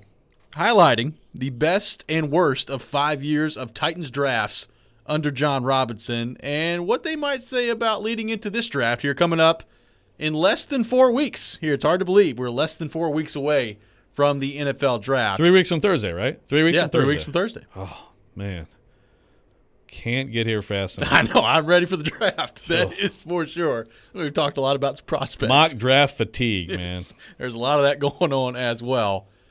What was your goal putting this list together? And as you kind of evaluate, generally speaking, what's happened so far with John Robinson and his drafts, what do you think that does tell you about this draft that we've talked about several times? Probably the most important draft under John Robinson's tenure with the Titans in terms of your need to really hit on most of these picks that you're going to have, especially 4 picks coming in the top 100. Well, one thing about this is, the last draft obviously was his worst. It can get better. The first round pick will not get better. No. And that's obviously the worst pick of his tenure. And it's obviously the worst draft. Again, you're a year out from that draft. So if the second and third round picks come on and have really great careers, then that changes it a little bit. But I think one good thing is it's not like it's a negative trend, because I think easily his best draft was 2019, his last non-pandemic draft where I think this is a big board best available pick in Jeffrey Simmons, not necessarily most pressing need at that very moment. Agreed. And then, of course, you pick a receiver who turns out to be terrific, which is very un-Titan-like, and was a good recovery for him from, frankly, Corey Davis and Taywan Taylor 2 years earlier. I mean, neither of them lived up to their pick. But then you go Nate Davis 3rd round, Amani Hooker 4th round, DeAndre Walker 5th, but then David Long Jr. in the 6th. That's a great draft. It is. And I think that's the only draft that I would call great, although his first draft, you get a possible Hall of Famer, you get a Pro Bowler. This is in the 2nd and 3rd round, Derrick Henry, Kevin Byard. And also, you did pretty well with that first round pick, Jet Conklin. He's an All-Pro as a rookie, very good. You also balance that out with what was the worst pick of the John Robinson era before Isaiah Wilson, and that would be Kevin Dodd. Yes. 33rd overall, right at the top of the 2nd round, and obviously a total bust. But so, there's no negative trend, from then to now, other than the last draft was really bad. But I do think when drafting for need, it hasn't gone as well. And so I'd be interested to know what you guys think are like his best and worst picks and see if we agree on that. Because it's very easy at the top of the worst picks. Again, Wilson and Dodd, everybody would have them 1 and 2. Correct. But then it gets, to me, it was difficult. And it's difficult to, how do you judge his best picks too? Yeah, I think, and this could change. I think this is a big year for this. But if I had to go right now, my number 3 worst pick would probably be Rashaan Evans, just based on, you moved up to get him in the first round. I think he's played well at times. I thought at the end of 2019 he was turning into a pretty solid player for this group, and then took 2 or 3 steps backward this past year along with the entire defense. So I think this is a huge year for him. I think I would go, because it's a first-round pick, probably Rashaan Evans at number 3. You would say Rashaan Evans was a worse pick than Adoree Jackson? I would. Okay. It's interesting that you said Adoree Jackson. You'd have him next? I would have him on the list for sure. See, he didn't make my list. Because you drafted Adoree Jackson. Remember when they drafted him and they said, true. Not only is he going to be a corner, but he's going to be an impact return guy. Yeah. And that experiment failed miserably. It was bad. And you basically got a no-show out of him in 2020. He was fine in 2019. He looked like a corner that was on the rise. And then you cut him, and he doesn't even see his fifth-year option. So I would rank Adoree Jackson over Rashaan Evans. Okay. Mostly because Rashaan Evans, there's still an incomplete factor, even though Rashaan Evans took a step back in 2020. Well, I rank Corey Davis ahead of both of them. And the reason is, one, he went number 5. Yeah. But it's the same thing you just said. They didn't pick up his option. He's gone.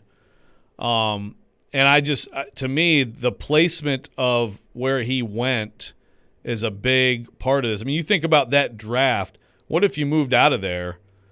And any draft, you can go back and say, hey, you should have picked this guy. I mean, obviously, you can go back and say, why didn't you take Patrick Mahomes? Duh! And, of course, at that point, nobody in the organization, nobody in the fan base, I don't even think you, at that point, after Mariota's 2016 season, were saying he's got to go. Were you? Not after 2016. Right. So that's when this draft was.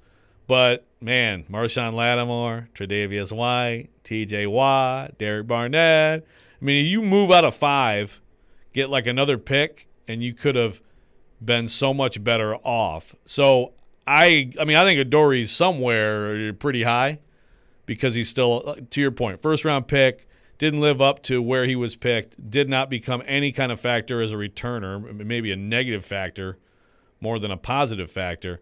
But the number 5 overall pick, I understand that he had a good year last year, and good for him, but that didn't come close to the return on investment you're looking for.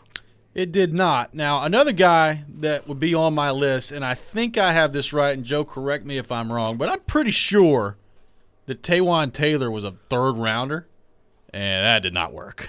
That was not a pick. I mean, we've talked about this team trying to find receivers for a long time, and thank God they found A.J. Brown, and he's going to be an absolute stud. But Taywan Taylor in the 3rd round, that was not a very good pick. I think that would probably be on my list. He made mine. Did he? Okay. Absolutely. So ahead of Adore, yeah. So what about – okay, so I think it's actually harder to rank his best picks. That's a really interesting thing. Well, we'll do that. Because it's just like okay, we got a break. But it's just like when I put Corey Davis as a worst pick because he went so high.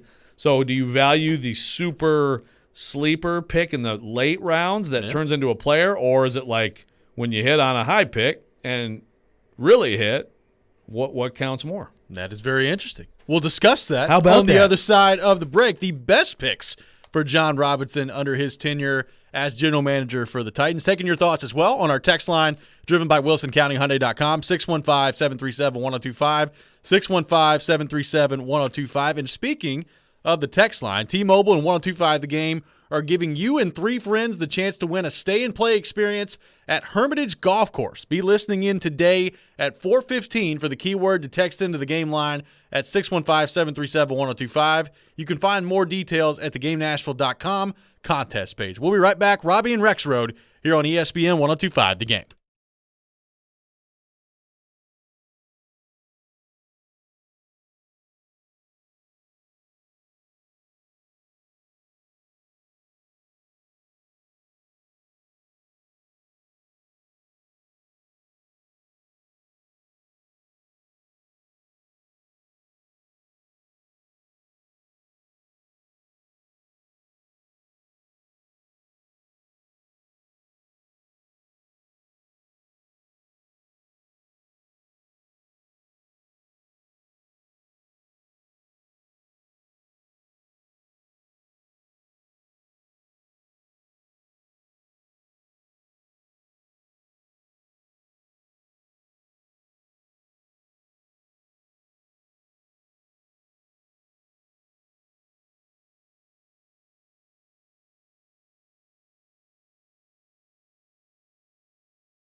Welcome back in, Robby and Rexrode here on ESPN 102.5 The Game. Robby Stanley, Joe Rexrode, Ryan Porth here with you on this beautiful Monday morning here in Nashville, Tennessee.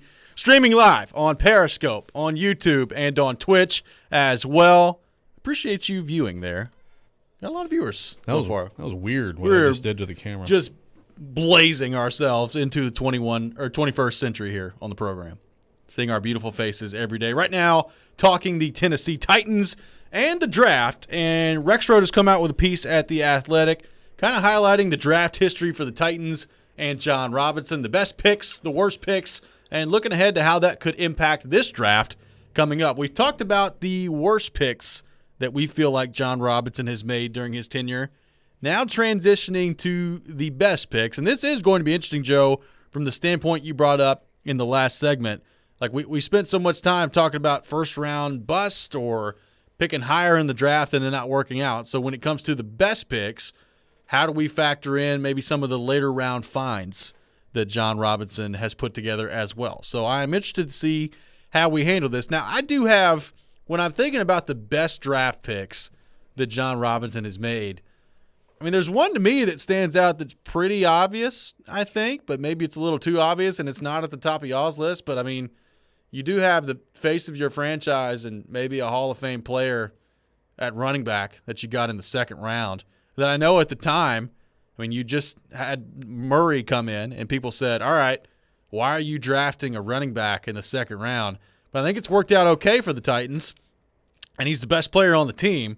So since he's the best player on the team and one of the best players in the league, am I too obvious in saying, hey, Derrick Henry's number one? Porth? Who's your number one? That was going to be my pick. Yeah. I think it's pretty clear, right? Yeah, I think so. And yet I don't know that everybody would agree. I don't know either. I mean, there's some options. You know, because I did think about Kevin Byard.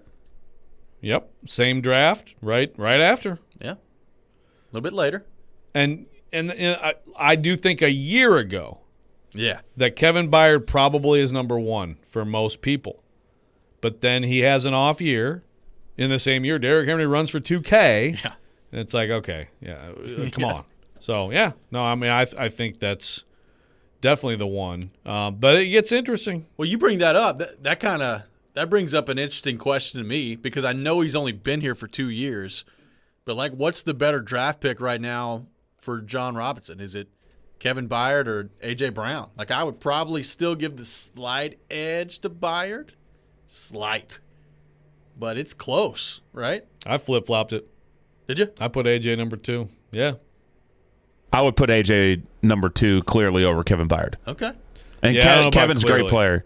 But the fact that this franchise has never been able to find a number one receiver, and you found that guy in the second round, all hope in the second round, I think, to me, even though Kevin Byard's been an all-pro, makes A.J. Brown clearly number 2 on that list.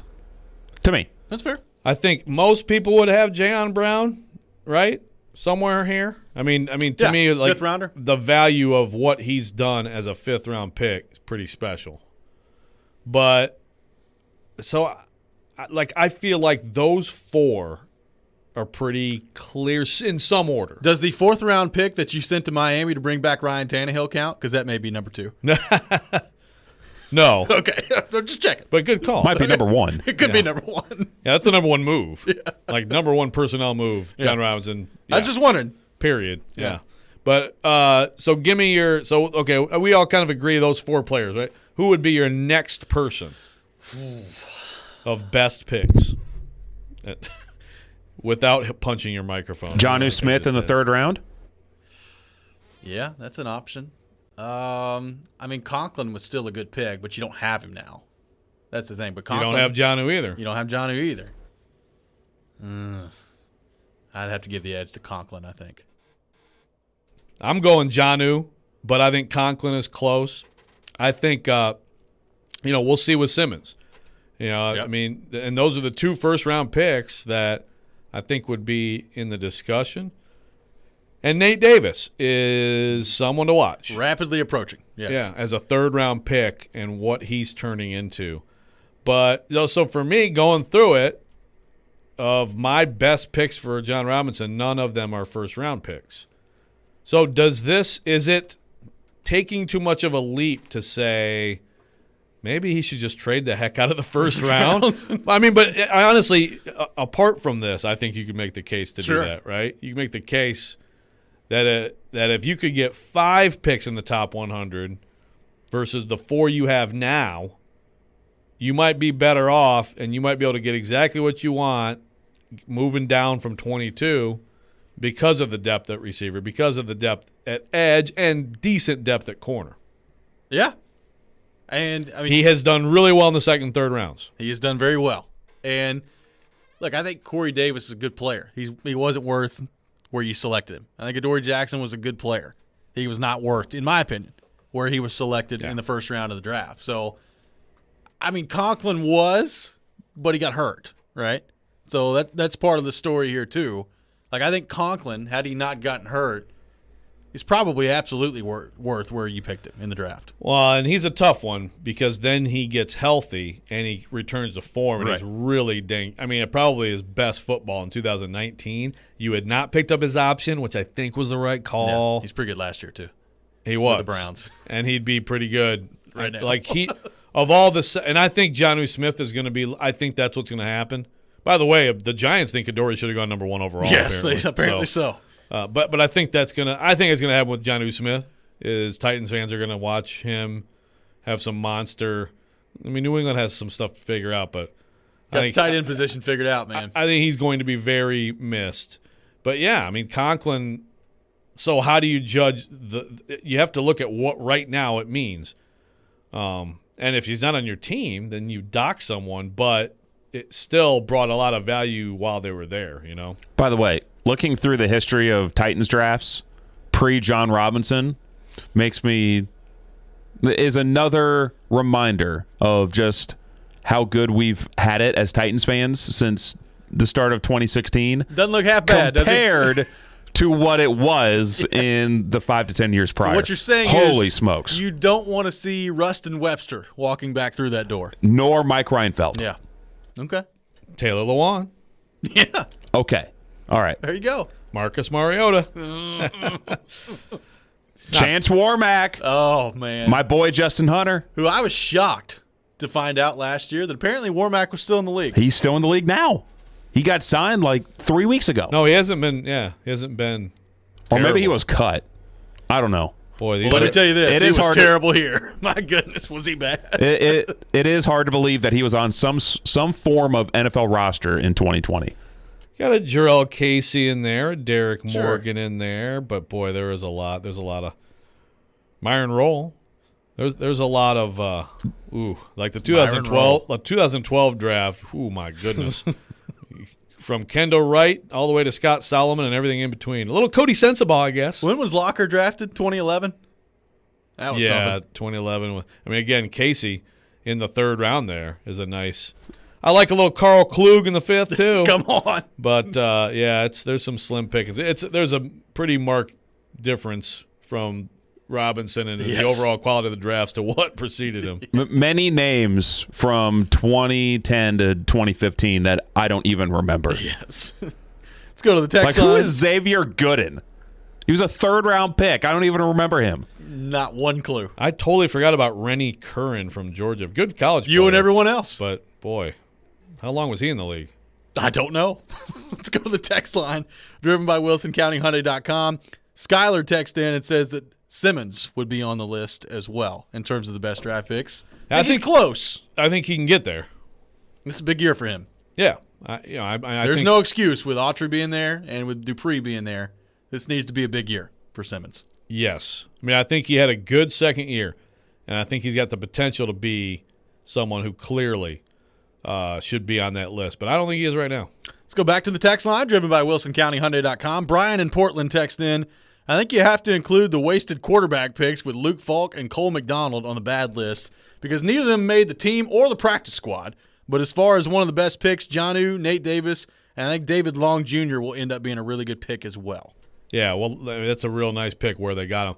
I hear you. I mean, I think like the Luke Falk, I mean, those picks are totally wasted picks, but like that late in the draft, it usually doesn't go well. I mean, I looked at the Titans. What year was it? They had 3 7th-round picks, and they went with little Josh Carraway, Brad Seaton. Anybody remember Brad Seaton, Villanova? No. He was like 6'8", offensive tackle, huge. And then Kalfani Muhammad, was supposed to come in and maybe compete for the third down back, and it was just across the board not good. So I hear you. I think you could make the case.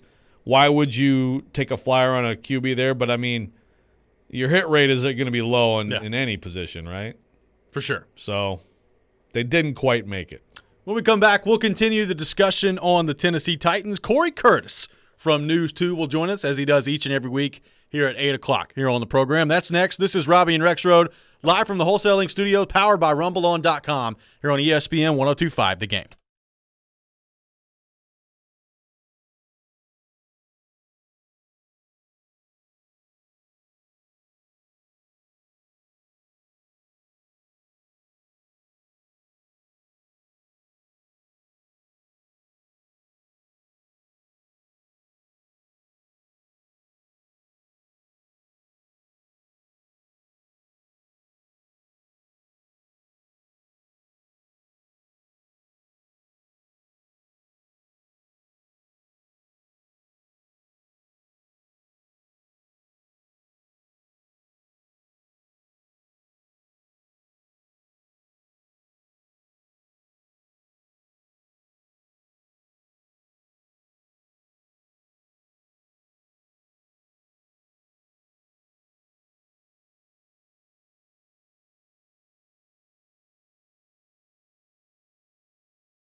Welcome back in, hour number 3 of Robby and Rexrode here on ESPN 102.5 The Game. Robby Stanley, Joe Rexrode, Ryan Porter with you on this Monday morning in Nashville, Tennessee. And it is that time of the week. We go to our 102.5 The Game phone line, driven by WilsonCountyHyundai.com, and welcome in our good friend Corey Curtis from News 2. Corey, what's going on, brother? How we doing?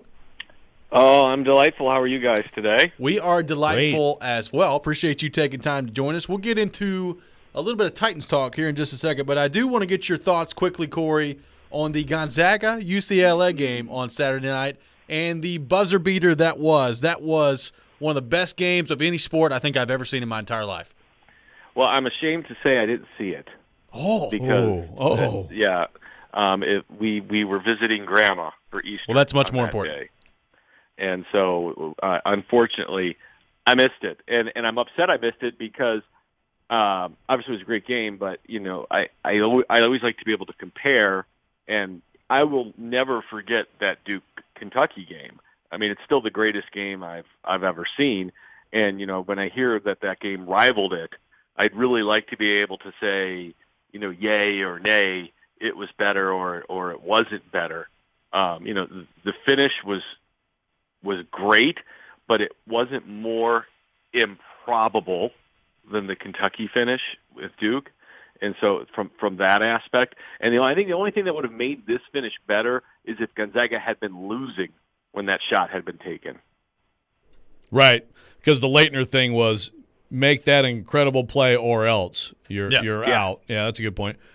Someone brought up on our Twitter line. Is that right? Well said. In our Twitter mentions, one that we had not thought of, which was 83 NC State, Houston. Yeah, I remember watching that one too. That probably should have been in the poll. Charles. And that was all. The other thing about that one is that was and these are all potential massive upsets. 1 versus 11.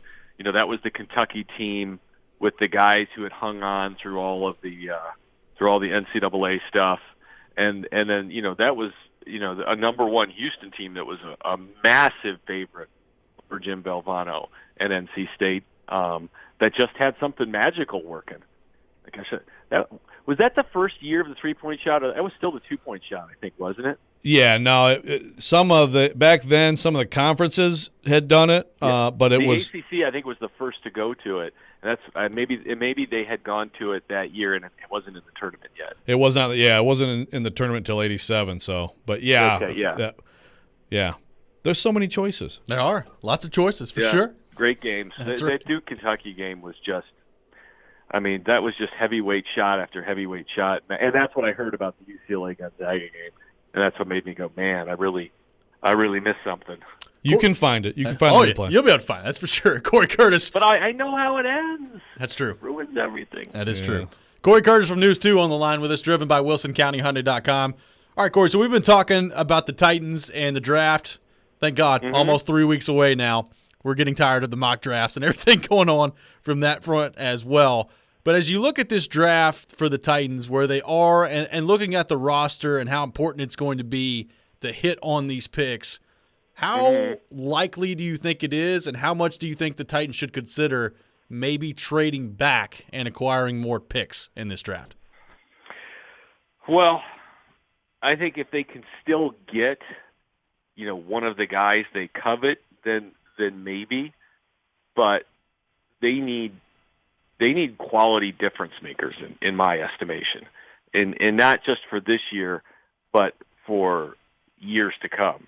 Because they need to set themselves up at cornerback, not just for this year, but for the next 5-6 years. They still need to address themselves, on the defensive line, at pass rusher, at right tackle, at tight end. They need to address all of these spots. And like saying, more picks could be better. You'd also have to speak to the depth of the draft. But at 22, I potentially see a bunch of players that could really help them.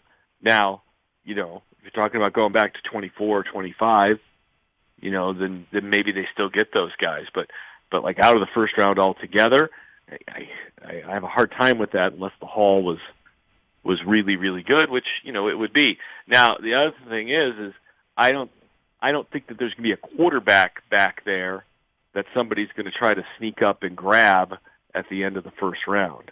But you never know. So speaking of quarterbacks, what do you make of – I mean, it's always the dominant thing, right? It's always the dominant point of discussion coming up to now. But interesting stuff, obviously, with what the Niners did.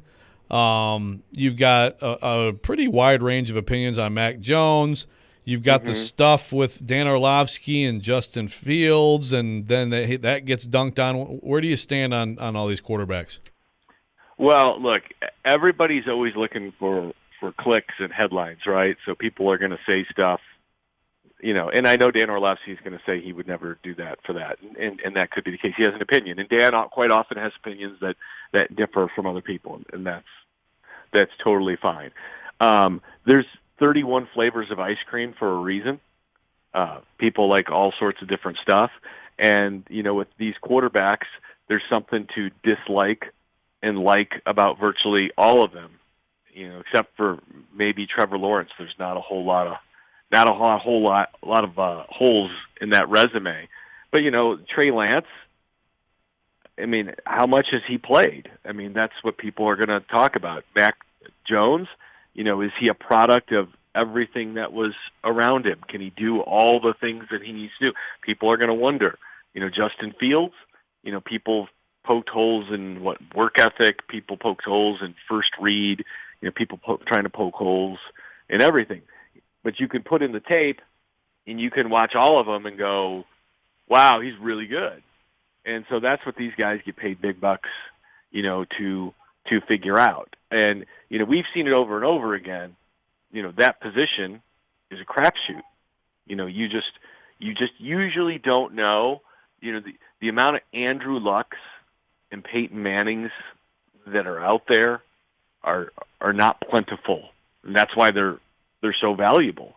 And the Jaguars have the only easy decision in this draft because this is a guy who is prototypical, pro style. He's got the size.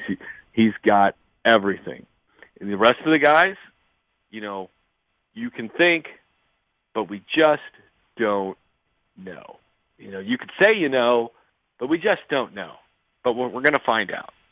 Corey Curtis from News 2 on the line with us, driven by WilsonCountyHyundai.com. And Corey, speaking of quarterbacks, look, we know it's been an incredible run here for Ryan Tannehill, and he has played really, really well for the most part. But we have had people on our text line, driven by WilsonCountyHyundai.com, say, that's all great, but when it matters the most and when you get to the playoffs, he has not played well, at least from a statistical standpoint, and has not been able to win games on his own when other teams shut down Derrick Henry. As you evaluate the entire picture of Ryan Tannehill, what stands out to you, and is that a fair criticism of Tannehill up until this point where he's not proven enough to go win games on his own? That is something that I have said. That doesn't mean he hasn't been a great player for the Titans, because he has been a fantastic player. But, when they've lost in the playoffs, he has not had great games. I mean, you can't dispute it, right? I mean, it is what it is. And so, the question is do you lose that belief in him because of those performances, or do you think that those performances are the anomaly and that, the best is yet to come? Because if you remember with Peyton Manning, and I'm not comparing Ryan Tannehill and Peyton Manning, but I'm just doing this for argument's sake, his early years in the playoffs weren't always great. I mean, he had some kind of clunkers in there, and so there was questions about whether he could do it against the really good teams and do it in the postseason. And that's part of the greatness of Brady. I mean, is he rolls through the playoffs every year to the title game and then on to the Super Bowl, however many times he's been now, 9? Something like that? I mean, and so, look, it's not easy to get there and get over that hump. And that's, people want to thrust Tannehill into, this elite conversation. Well, look at his numbers. They're right up there with, well, what do we know about how quarterbacks are defined? they're defined with their greatness by winning the big games. I mean, people still talk about Dan Marino as, maybe the greatest thrower, passer of all time, but he still doesn't get mentioned in the pantheon of, the Elways, Favre's, Peyton Manning's, Tom Brady's, because he doesn't have the ring, and that's what separates him. And so, I'm not saying Tannehill necessarily has to win the ring, but if you could point to a playoff game where you go, gosh, they won because of him in this game, I think that would go a long way towards silencing his critics. But we don't have that game. I mean, the 2 playoff games he did win, he didn't throw for 100 yards in. And I'm not blaming him for that. Derrick Henry was taking heads off. But, I mean, that's still the simple fact that this guy makes $30 million a year. He needs to win a playoff game for you. Okay, I'll push back a little bit on this. Because so for example, I think the last game, absolutely. He wasn't good enough. He's got to be better. And so I think, to me, that changed the discussion. But his first playoff run with the Titans, I mean, he made huge critical throws in both of those wins. No, he was totally not number one. And the Chiefs game, I mean, so he's 21 for 31, 209, 2 touchdowns, no picks, QB rating of 108.1. He didn't hang with Mahomes. So I mean, that's. I mean, I would like to see the numbers in the second half because they weren't great. Yeah, I don't know. Now you're asking me to do things with my computer that I can't do in a matter of seconds.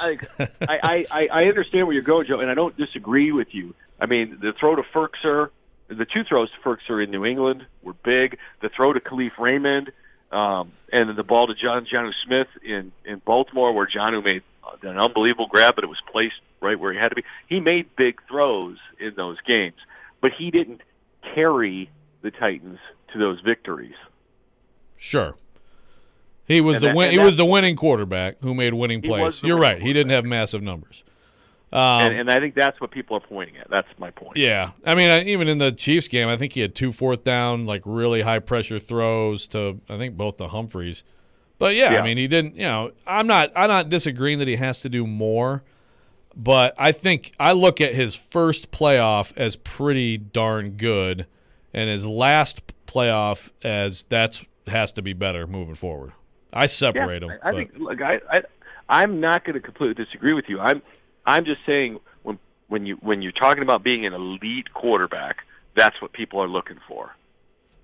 Sure. Fair. I don't think there's any question about that. Corey Curtis from News 2 has been our guest here on Robby and Rexrode. Corey, great stuff as always, my friend. Appreciate you taking time to join us this morning. All right. I was excited when April turned because it just means one thing. Draft's here. That's right. Go. We are close. More mocks. In. A few more mocks to go, and we'll get there. Corey Curtis joins us every week here at 8 o'clock here on Robby and Rexrode. When we come back, we'll react a little bit more to what Corey had to say there. Also reset our poll question of the day as well. That coming up next. This is Robby and Rexrode here on ESPN 102.5 The Game.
When the Preds have a weekday game this season, it's your chance to participate in Preds Pick to Click, brought to you by New Amsterdam Vodka. If you guess a Preds player that scores a goal in the game that night, you will win a prize pack. The next chance to participate is tomorrow morning at 8:45. And also Robby Stanley looking to get back on the board tomorrow as well. So we'll have that opportunity coming up for you at 8:45 tomorrow. Welcome back in, Robby and Rexrode here on ESPN 102.5 The Game. Thanks to Corey Curtis from News 2 for joining us in the last segment. We'll have Caroline Fenton coming up at 8:30. Stillman and Company today at 2 o'clock. She will make her Nashville radio debut. So looking forward to that conversation coming up here in just 10 minutes with Caroline Fenton. Oh, I'll retweet you. But yes, she just tweeted out a picture of herself as in a Vols vest at a Vols game. Yep. Got the Vols, the LSU. We got some stuff to figure out. Yeah, here we do. With our interview with Caroline. We'll figure that out coming up here in about 10 minutes here on the program. Joe, what did you think of our conversation with Corey Curtis in the last segment when it comes to Ryan Tannehill, the perception by some that we've seen on our text line driven by WilsonCountyHyundai.com, and that Corey threw out there as well of it's largely been really, really good with Tannehill, but he still has not carried the team to a win when it matters the most in the playoffs. Yeah, every time it comes up, I really just I don't think it's – I think you're looking too hard for his failures if you judge the 2 playoff wins that way. I understand the idea. Quarterback is supposed to carry the team. So you want to see the 300-yard game. But I think if you make winning throws in a playoff win, you won the game as a quarterback. You get the W next to your name as much as you do if you throw for 350. Well, I think I agree with everything you just said. When it comes to this discussion about him as a whole and, not carrying the team to wins in the big ones, and it's been Derrick Henry, I think back to the end of the Houston game this last year. Derrick Henry had a great game. Obviously, he ran for more than 200 yards, surpassed the 2,000-yard mark when he did it. But the throw that Tannehill made to A.J. Brown to set up that kick by Sloman is the best throw that he has had in a Titans uniform. And won the division. It won the division for him. So this idea that he can't make big-time plays at big-time moments, I think it's crazy. I think it's ridiculous. And I think that was a perfect example of when you needed it the most, the offense obviously trusted him to make that throw, and you could not have thrown a ball any better if you were Mahomes or Rodgers or whoever than he threw to A.J. Brown on that play. Yeah, so their run to the AFC Championship game, it's going to go like this. People will look back, look at the box score. People did it right then. Apparently, people looked at the box score and didn't watch the games right when it happened. But people are going to me, misjudge what he was in that run. Now, it's a what have you done for me lately world, and so I think it's totally fair to say in that last playoff game, you needed more from him. Yeah, I didn't think he was good. He wasn't good enough. So that's the last thing. So you go into next year, that's the last thing. So respond to that, and that's fair. I'm probably going to – I don't know. I don't know how it breaks down on the NFL. I think a lot of the NFL, I've heard this from people about his games, the one over the Patriots and Ravens. I think it's ridiculous. To me, you put that aside, he was big time in that run. He wasn't good enough in the last one, so we'll see how he responds. Ultimately, I think if you're a Titans fan who is anything but really happy with your quarterback situation, then I think you're looking for reasons to not be happy. Joe, let's revisit our poll question of the day at 102.5 The Game on Twitter. This, of course, coming after the weekend where Jalen Suggs hits the game winner at the buzzer for Gonzaga to propel them into the national championship game. They'll take on Baylor tonight. And the question today is, which all-time NCAA tournament buzzer beater would you say is the most memorable? And the options we have for you, of course, are Jalen Suggs and the game winner he had the other night against UCLA, Christian Laettner for Duke against Kentucky, Chris Jenkins as well as on the list. And if you have another, and we've had a few that have had other options out there, you can vote other and list those below. I know Gover put Edney on there from UCLA earlier as well. And I feel like Jenkins may be getting left out of this a little bit in terms of the discussion. But right now the results are 59% Christian Laettner, 19% Chris Jenkins, 18% Jalen Suggs, and 4% have gone with other. Chris Jenkins' shot was to win a national championship, so that has to count for something as well. Well, and that's why I think we had to have an other. So I retract my criticism of your poll, Porth. Thank you. But, I should have thought of it. My gosh, first time I was allowed to stay up. One of the most incredible sports moments of my life was Lorenzo Charles dunking the Derek Whitten air ball to win a national championship. How do you judge that? It's a buzzer beater that the shot didn't go in, but it was a shocking – the entire game, absolutely shocking champion. Houston should have won that game by 25. I swear if they played 10 times, they win the other 9 by 20 plus. I swear. That 5-slam and jamma Houston team was unbelievable. So how do you judge that? You really like the 10 times thing, don't you? I love the 10 times thing. You do? Yes, I go to that well a lot because I can count to 10. Very good. Yes. But that one is tough because it's not the shot that goes in. I almost think it's even better, though, in that it's out of nowhere, and Hakeem Olajuwon's in there, and no one blocked out Lorenzo Charles, and then Valvano's running around trying to hug everybody, and Olajuwon's crying, and, that one's got to be in there, too. You can vote other in the poll. Yes, that would be a good choice, a good use of other if you're going to vote other. But I'm surprised Leitner has that much of the vote. I am too, especially because I think a lot of times, and I've been guilty of this as well, you're a prisoner of the moment, and you think about how great the game was as a whole between UCLA and Gonzaga, and then the shot. UCLA ties the game up 3 seconds before it, and he hits it from half court. It's a great shot. Now, he did bank it in. You'll take it any way you can get it at that point. It's a great shot. So I am surprised that the Suggs play doesn't have a little bit more of the percentage. I'm not surprised Leitner's leading, but I'm surprised that Suggs doesn't have more of the percentage. Does this mean that we've got a lot of Kentucky haters? Could be. Listening / voting?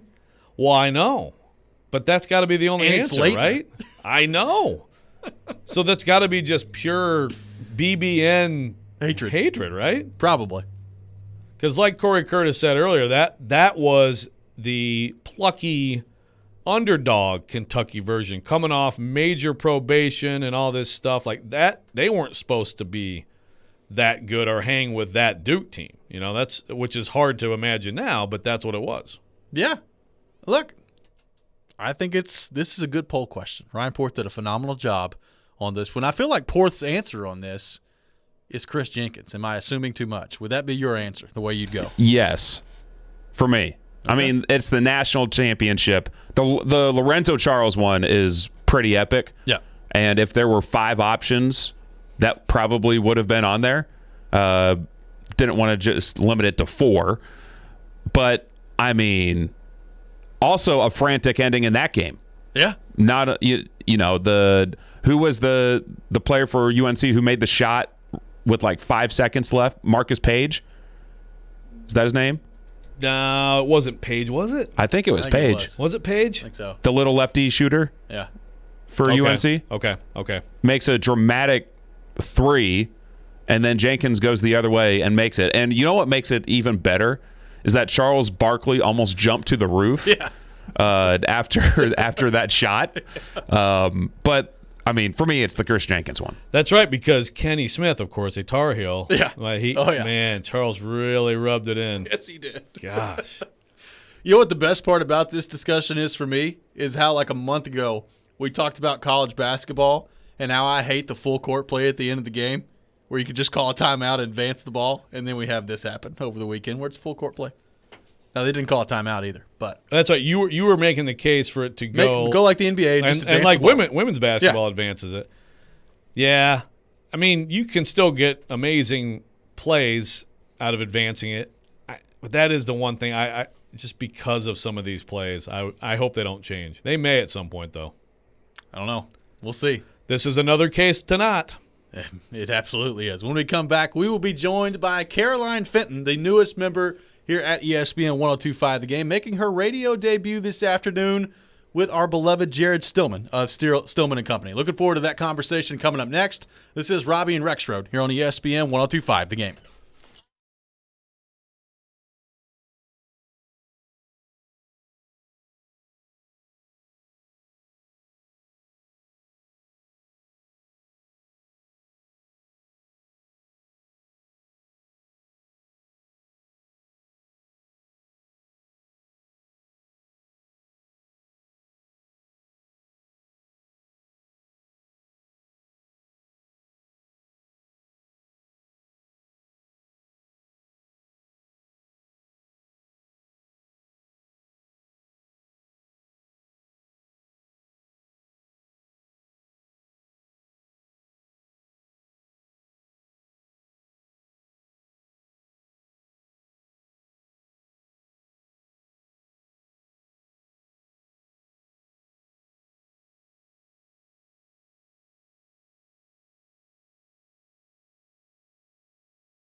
Welcome back in. Robby and Rexrode here on ESPN 102.5 The Game. Robby Stanley, Joe Rexrode, Ryan Porth here with you on this Monday morning, streaming live on Periscope, on YouTube, and on Twitch as well.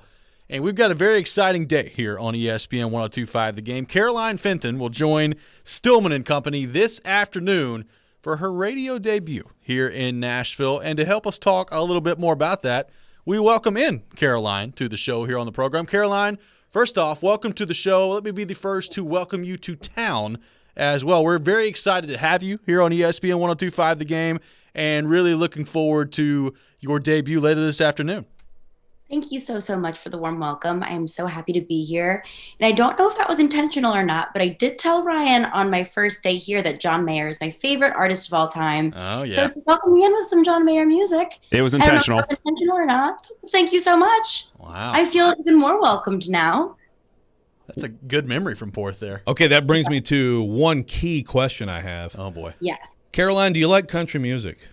I'm a big country music fan. Yes! And I was a country music fan before I even moved to Nashville, so I do have to say that. So just kind of, it was a perfect fit for me. That's right. All right, I won't hold it against you. All right. That's right. You hold it against me. That's true. Come on. Well, I'm new around here, so I feel like I get a pass, and then he'll hold it against me whenever we get on that level. Exactly. I think it's exactly what happened. So, Caroline, obviously this is an exciting day for you personally. Just kind of give us a little bit of your background for some of our listeners out there. And I guess what excites you the most about this opportunity joining us here with ESPN 102.5 The Game and with Jared starting this afternoon? Yeah. So a little background about me. I'm originally from St. Louis, Missouri. I was born and raised there. I'm an LSU alum, and I've spent the past couple of years in Bristol, Connecticut, working for ESPN, working on the digital live stream team, working on the social team. So that's where I spent majority of my professional career. And I decided to make my move here just to talk with you lovely people, and to be back in the state of Tennessee. Both my parents are from Tennessee. I grew up a huge Tennessee Vol fan. So just kind of getting back to my roots and being able to just do what I genuinely love to do the most, and that's talk about sports and have really fun conversations. Yes. And Jared is just such a wonderful co-host. So I'm super excited to join him. We've had a lot of fun. I spent the past week shadowing him, learning from him. We've had a lot of fun. And so the past couple of days I've been listening in and just wanting to chime in so bad. And so today I finally get to do that. Can't wait. Yeah, and you tweeted out the picture at the Vols game as a kid. Yeah. So you went to LSU. Was there still some orange love in there, or was it like you go to LSU and boom, you're a Tiger all the way? Well, there's always been some orange love. Both my parents went there. They met at the University of Tennessee, so I owe my existence to the University of Tennessee. Yeah. I've always loved Tennessee, but I eventually decided to take my talents to South Louisiana, and I loved LSU. I loved every minute of it. I am a proud LSU alum. The only day I didn't have a ton of orange love in me was in 2017 when LSU played at Neyland Stadium. That was the one day that I could say I was purple and gold all the way, but I've always had a little bit of love for the Vols in my heart. Okay, so do you have – well, first of all, I believe Porth said you were at the famous Coach O presser, right? Where it's like, everybody get out and practice, right? This beautiful press I conference. was there. And do you have a Coach O impersonation? Okay, all right. Hold that tiger. Oh, yes. Nice. Yes, the Hold That Tiger. Oh, what a beautiful man. Hold that tiger. That's right. And I have to say, that's the only thing that Coach O tweets is hold that tiger. That's right. And he tweets that whenever we get a new recruit. And that's the only thing he tweets. And he's probably tweeted it thousands of times, but it still gets me just as excited every single time he tweets it out. I'm like, oh, yes, there's another one. And it's the exact same thing. Just excitement level on 10 every single time. Yeah, I mean, it gets me fired up too. And Caroline, obviously, a big part of what we do here as well is the Titans and the Predators. And I know you're excited to get rolling on that as well. What have been your thoughts lately on the Predators as they've come in, winners of 9 of their past 11 games, and back in a playoff spot as well? It was looking rough to begin the year. Now they found their way back into the fold. Yeah, the Preds have been the most exciting team to watch this past month. Coming from a team that you thought, okay, this is just scrap this year, sell the team, we're going to start over. This is just, we have zero playoff hopes to seeing this past month, winning, like you said, the 9 of the last 11 games and being just an electric team. Just seeing that turnaround has been so exciting, and seeing a serious future in the playoffs for the Preds. Went to a couple Preds games last week, went to my first one last Tuesday, saw that overtime win in person. Oh, yeah. So that's where my Preds fandom really started. I was like, right, this team's great. This team is so fun to watch, so fun to follow. And Bridgestone is just an electric environment, and I can't wait to be there whenever the capacity is full, whenever we can get to that point. So super excited about the Preds, and I think that it's going to be a very exciting playoff run, calling it now. And really excited about the Titans as well. I think that are so many holes to be filled, and I'm really excited to be able to break all of that down with Jared, see how they fill those holes, and see how this next season comes up. So your sports preferences, Caroline, like where would you, I don't know, your top like 4 or 5 sports or leagues, college or pro, like what did you grow up loving the most? I assume I think I've gathered from your Twitter account you're a bit of a Cardinals fan for baseball. I'm a Cardinals fan. I am. I grew up a Cardinals fan. So, I would say the MLB is second to football. That's kind of how I grew my love for sports, was going to Cardinals games. But, the MLB is great, but it's just not football. So I would have to say college football and NFL are my absolute favorite sports, my favorite things to watch, my favorite things to cover. And the MLB is just classic. I love it so much. Like I said, it's how I started my sports fandom. And I would say NHL is a close third right behind it, and college basketball, NBA right behind that as well. I grew up a diver, so that's also in there. Don't know if there's any professional diving to be covered in Nashville, but me personally, in terms of doing sports, diving is my love. Caroline Impressive. Fenton here with us on the program. She'll make her debut on Stillman & Company this afternoon with Jared Stillman. Caroline, I've got to ask you the question that everybody wants to know. What do you think it's going to be like putting up with Jared 4 hours a day? I think we are going to have a ton of fun. Like I said earlier, he's been saying certain things, and I'm like, come on, Jared. Like, no, I just wanted to hop in there and say, you know what, Jared? No. But I think that we are going to have a great time. And so many people have said, good luck dealing with Jared. And I have to say, you know what, Jared, good luck dealing with me. That's right. I think that I'm going to be just as much of a handful for him. Yeah, I like that. Yeah, I know. Well, sometimes on Twitter, like, we'll have some fun with Jared, and then someone's like, yeah, kill him. It's like, easy, everybody. Like, calm down a little bit. We like Jared. He's our friend. But give me a take so far that you've heard from Jared in the last few days that especially caught your attention, like an especially hot take from Jared. Because there's a lot. He churns them out. He does churn them out. And that's funny you say that, because like the more and more I think, the more and more come to mind. But I think the one that he said, and when we went to break, he and I were just going back and forth about it. He said that Ellie Tolvanen's floor is Philip Forsberg. That's a heck of a bar. I said, you think that the absolute worst that Ellie Tolvanen can be is Philip Forsberg? That's a heck of a bar. I mean, no pressure, kid. Seriously. I was like, that is, you are either incredibly high on Ellie Tolvanen or incredibly low on Philip Forsberg. And they're both wonderful, but his floor is Philip Forsberg? I couldn't believe that, and I instantly clipped it off for Twitter. I was like, I'm going to save this and tweet this out at some point whenever Philip Forsberg has a hat trick, and I can say, okay, so Ellie Tolvanen's floor is this guy. It's this guy right here. That is a spicy one. That's got some smoke to it. That take. That's very nice. Well, Caroline, we appreciate so much you taking time to join us this morning. We are very much looking forward to your debut this afternoon on Stillman & Company at 2 o'clock, and just very excited to have you on the team here at ESPN 102.5 The Game. Welcome to Nashville.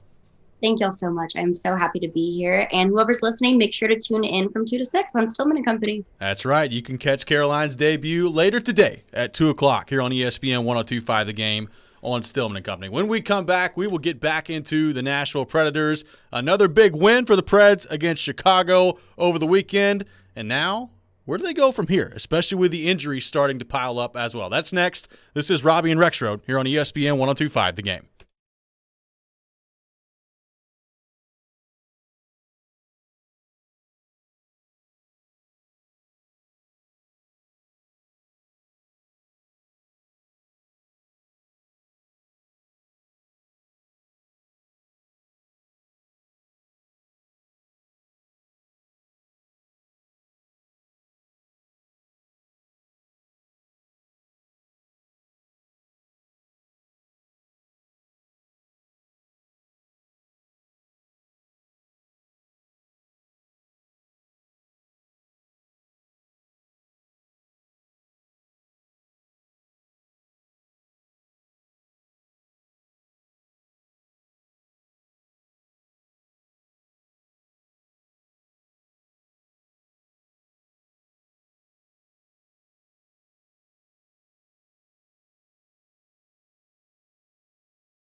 Outside now, Tolvanen to score!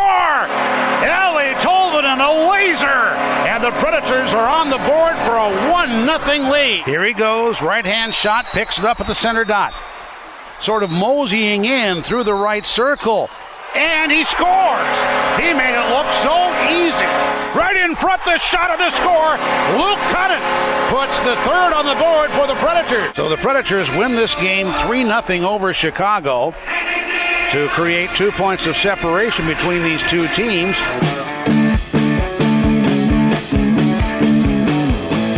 A big win for the Nashville Predators on Saturday against Chicago. They win 3-0, move 2 points ahead of the Blackhawks in the standings, and now sit alone in fourth place in the Central Division, firmly in a playoff spot. Welcome back in, Robby and Rexrode here on ESPN 102.5 The Game. Robby Stanley, Joe Rexrode, Ryan Porth here with you on this Monday morning in Nashville, Tennessee. And Joe, a gigantic win for the Preds over the weekend. They played well enough offensively to win. You get a penalty shot goal from Colton Sissons. Ellie Tolvanen rips another one home on the power play. Luke Cunnin adds a goal in the third period to build the 3-0 lead. But really, the story of the day for the Predators and the story of this last run here has been the play of UC Saros. He has played at an exceptionally high level, and he did so once again on Saturday. 41 saves for Saros. They win. They've now won 9 of their past 11 games. 7 of their past 8, and now 2 games coming up this week on the road against the lowly Detroit Red Wings. Now, I say lowly. Red Wings have been on a bit of a roll lately, so you have to watch out for that if you're the Predators, but a good spot to be in right now if you're the Predators. That was a massive win against the Blackhawks. Yeah, it was. Huge win, and they are ham and egging it a little bit here with all the injuries, with great goaltending for sure, but sorry, I'm getting annihilated on banana pudding. By the way, I have to jump in with this. Caroline is not a banana pudding fan. She says banana cream pie is okay. Banana pudding, no. So Caroline, welcome to the team. Let me give you some. There we go. I thought we were off to such a great start, and then immediately just gets derailed. So it's kind of it's sort of a, you got the country music on your side, you got the banana pudding on my side. Okay. And we got Jared Stillman apparently thinks Ellie Tolvanen is going to be one of the greatest hockey players of all time. Yes. I did not realize this. Yes, I saw that take from him last week. I missed that one. The floor is Forsberg. The floor is Forsberg. The ceiling is the roof. Ceiling is the roof. So for now on, we should call Tolvanen Florsberg. Yes, very nice. You got Forsberg and Florsberg. That is a great dad joke. Florsberg, baby. I knew you'd I knew you'd like that. Okay, so let me just throw this out then. So for the next 5 years, you can have either Ellie Tolvanen or Philip Forsberg. Who are you taking? Oh, I mean, I'm taking Forsberg right now, but he's 21. I mean, he could be really good. 5 years. I know. So next 5 years. Give me the proven commodity. Same. I mean, without question. Yeah. Like, Tolvanen has been a great story. Tolvanen does not do some of the things physically that Philip Forsberg can do. No. Now his shot's pretty good. Hey. Both can be good. Both can be, but the floor is Forsberg. My gosh, Jared. So when you pick Tolvanen next and pick the click, Joe, are you going to call him Ellie Florsberg? Yeah. Mute. See, I'm so flustered. I have a mute issue. I've been so good. So are you going to buy yourself a Florsberg 28 jersey if Tolvanen gets a hat trick on the night that you pick him and pick the click? Well, or maybe we should just create one and have Jared wear it. This is true. Get it for Jared. You can have your Rexrode jersey, and he can have his Florsberg jersey. Yes, that's right. Oh, my goodness. Oh, man. That one, I missed it. I'm still a little like, my head's swimming. You're really flustered by that, aren't you? It's just amazing, though. The floor is Forsberg. But, hey, talk about a guy they miss right now. Philip Forsberg. Be nice to get him back pretty soon.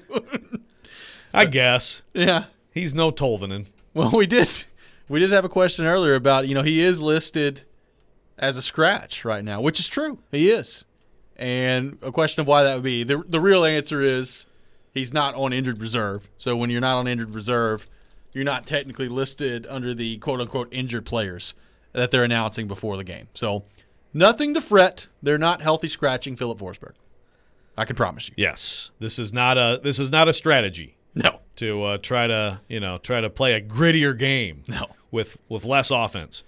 But that's the thing with this team. I mean, they were, I think, outplayed, especially early Saturday, and it was kind of like they were outplayed a lot of the 2 games against Dallas. So it's not like everything's going great with their game right now. I mean, I think that they're absolutely showing the effect of the injuries, and yet they are still finding ways to win these games, and you certainly have to start with Saros there. I've got to read you this text from Stillman. Oh, here we go. They didn't win with Yossi in the lineup or Forsberg or Ellis, and they didn't win when they didn't have Tolvanen in the lineup. They lost Yossi and they won. They lost Ellis and they won. They lost Forsberg and they're winning. Ellio's only 21 and dominated the Olympics at 18. Let's think this through. Simple cause and effect. Yeah, so Jared's a huge transitive sports guy. Yeah. There's no real causation with any of this, but he tries to find it in there. This is kind of a consistent flaw that leads to some blistering takes. Just watch the guys play, Jared. Again, Tolvanen has been a great story this year. And is it possible that someday Tolvanen could be a more productive forward on a consistent basis than what Forsberg is now? Sure. I think it's possible. I would not sit here right now and say no doubt about it. And look, I understand the Olympics thing. He was great. Okay. Yeah. But we're going to bring that into this now? It doesn't have much relevance. At C Northside 85 on Periscope says, well, if you disagree, then what is Ellie's floor or ceiling from what you've seen so far? Well, I mean, his floor is like what he was before this year. I mean, what is his floor? I guess the floor can move. Yeah, but the ceiling is the better question. What is his ceiling? That's good. I don't know. Well, in terms of floor, there are guys that are out there that you've either got a shot or you don't. He's got a shot. He's not going to lose that. So automatically, he's going to be a threat on the power play his entire career. He's going to be a goal scorer. That is a floor. I think I'm comfortable enough to say that guy's going to be a consistent power play threat his entire career. Is he going to be a 35 goal scorer or a 40 goal scorer? I don't know. Maybe. I think he's certainly got the potential to do that. So I guess his ceiling would be, an elite goal scorer in the league. But am I convinced that he's absolutely going to be that? Not yet. There's still some work to do. Is he going to dominate playoff games and really dominate playoff series, kind of like Forsberg did against Colorado in 2018? I don't know. But there's no way that's his floor, right? No. I mean, let's remember what Forsberg has done here. It's pretty good. And Forsberg can do some things on the ice that I don't think very many guys in the whole league can do. That is correct. So, again, the ceiling is an interesting question, and that does not be fascinating to watch. And on the other side of that, though, yes, I agree. Forsberg can do some things that not many other guys can do.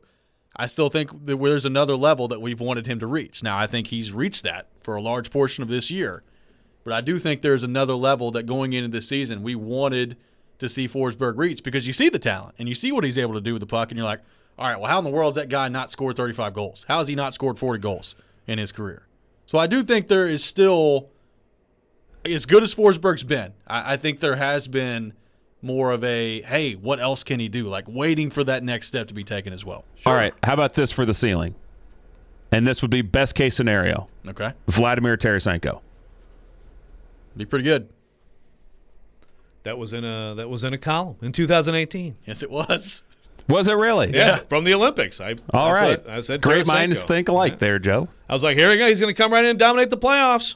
Watch out, Winnipeg. Tolvanen's about to light you up. But a player smaller in stature with a lethal shot Tarasenko has a lethal shot. He does. No doubt. No, but Tarasenko doesn't do things physically like Forsberg can. Right.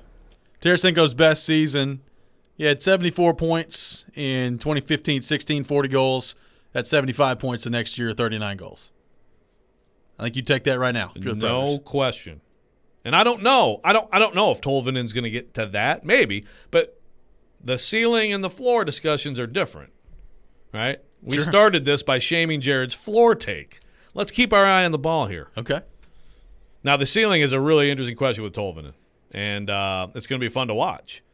But let's remember, this has been a great story this year. He's been red hot. The shot is lethal, and it's very early. Let's go to our text line, driven by WilsonCountyHyundai.com. Chris in Nashville text in. Right now, comparing the two is like oranges and apples. Forsberg is more of a finesse player, while Tolvanen, having some finesse, is more of an Ovechkin-esque look, according to Chris in Nashville. I don't know if I would describe Forsberg as a finesse player. No. I think when he's at his best, he's not a finesse player. I agree. He's power, and then he'll pull some crazy stuff out. Yeah, now he can, hands-wise, he has certainly got the ability to deke and dangle, do all these things that you love. But, hey, maybe he is. Maybe it is the floor. We'll see. Maybe Tolvanen's going to bust through. Thanks, Phil. Score 40 a year. Have a seat, Phil. Thank you for showing me the lowest possible point I could be as a player. We appreciate your contributions. Did you see Henry's Step text? aside. No, I did not. Henry's text saying Jared's floor is Rexrode's ceiling. It actually says Jared's ceiling is Rexrode's floor. Yeah, well done. exactly. Whatever. Jared and I, someone has asked, is this Gover asking for a dive-off between Caroline and Jared? So I said, can Jared do a cannonball with a floaty? Tom in Nashville on our text line, driven by WilsonCountyHyundai.com, asked about the ceiling for Ellie Tolvanen, Johnny Gaudreau. I'd put the ceiling a little higher than that, goal-scoring-wise. I think they're very different players. Different player. Tarasenko is a closer comp to Tolvanen than Johnny Gaudreau. Love that comp. Yeah, Johnny Gaudreau. You talk about a finesse player. Yeah. He is the definition. That's the definition of a finesse player right there. On that, that's the thing with Tolvanen that I wasn't sure about. That this year he has demonstrated. I mean, he mixes it up. He does pretty well now. Yeah. And that's a great sign because that was the question. I think Laviolette had a lot of questions about that with him. We'll continue the discussion on the Nashville Predators when we come back. Darren McFarland will join us, host of Darren, Donick, and Chase. We'll get into the Predators coming up with him. This is Robby and Rexrode, live from the wholesaling studio, powered by RumbleOn.com, here on ESPN 102.5 The Game.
Welcome back in. Final hour of Robby and Rexrode here on ESPN 102.5 The Game. Robby Stanley, Joe Rexrode, Ryan Porth here with you on this Monday morning in Nashville, Tennessee. Streaming live on Periscope, on YouTube, and on Twitch as well.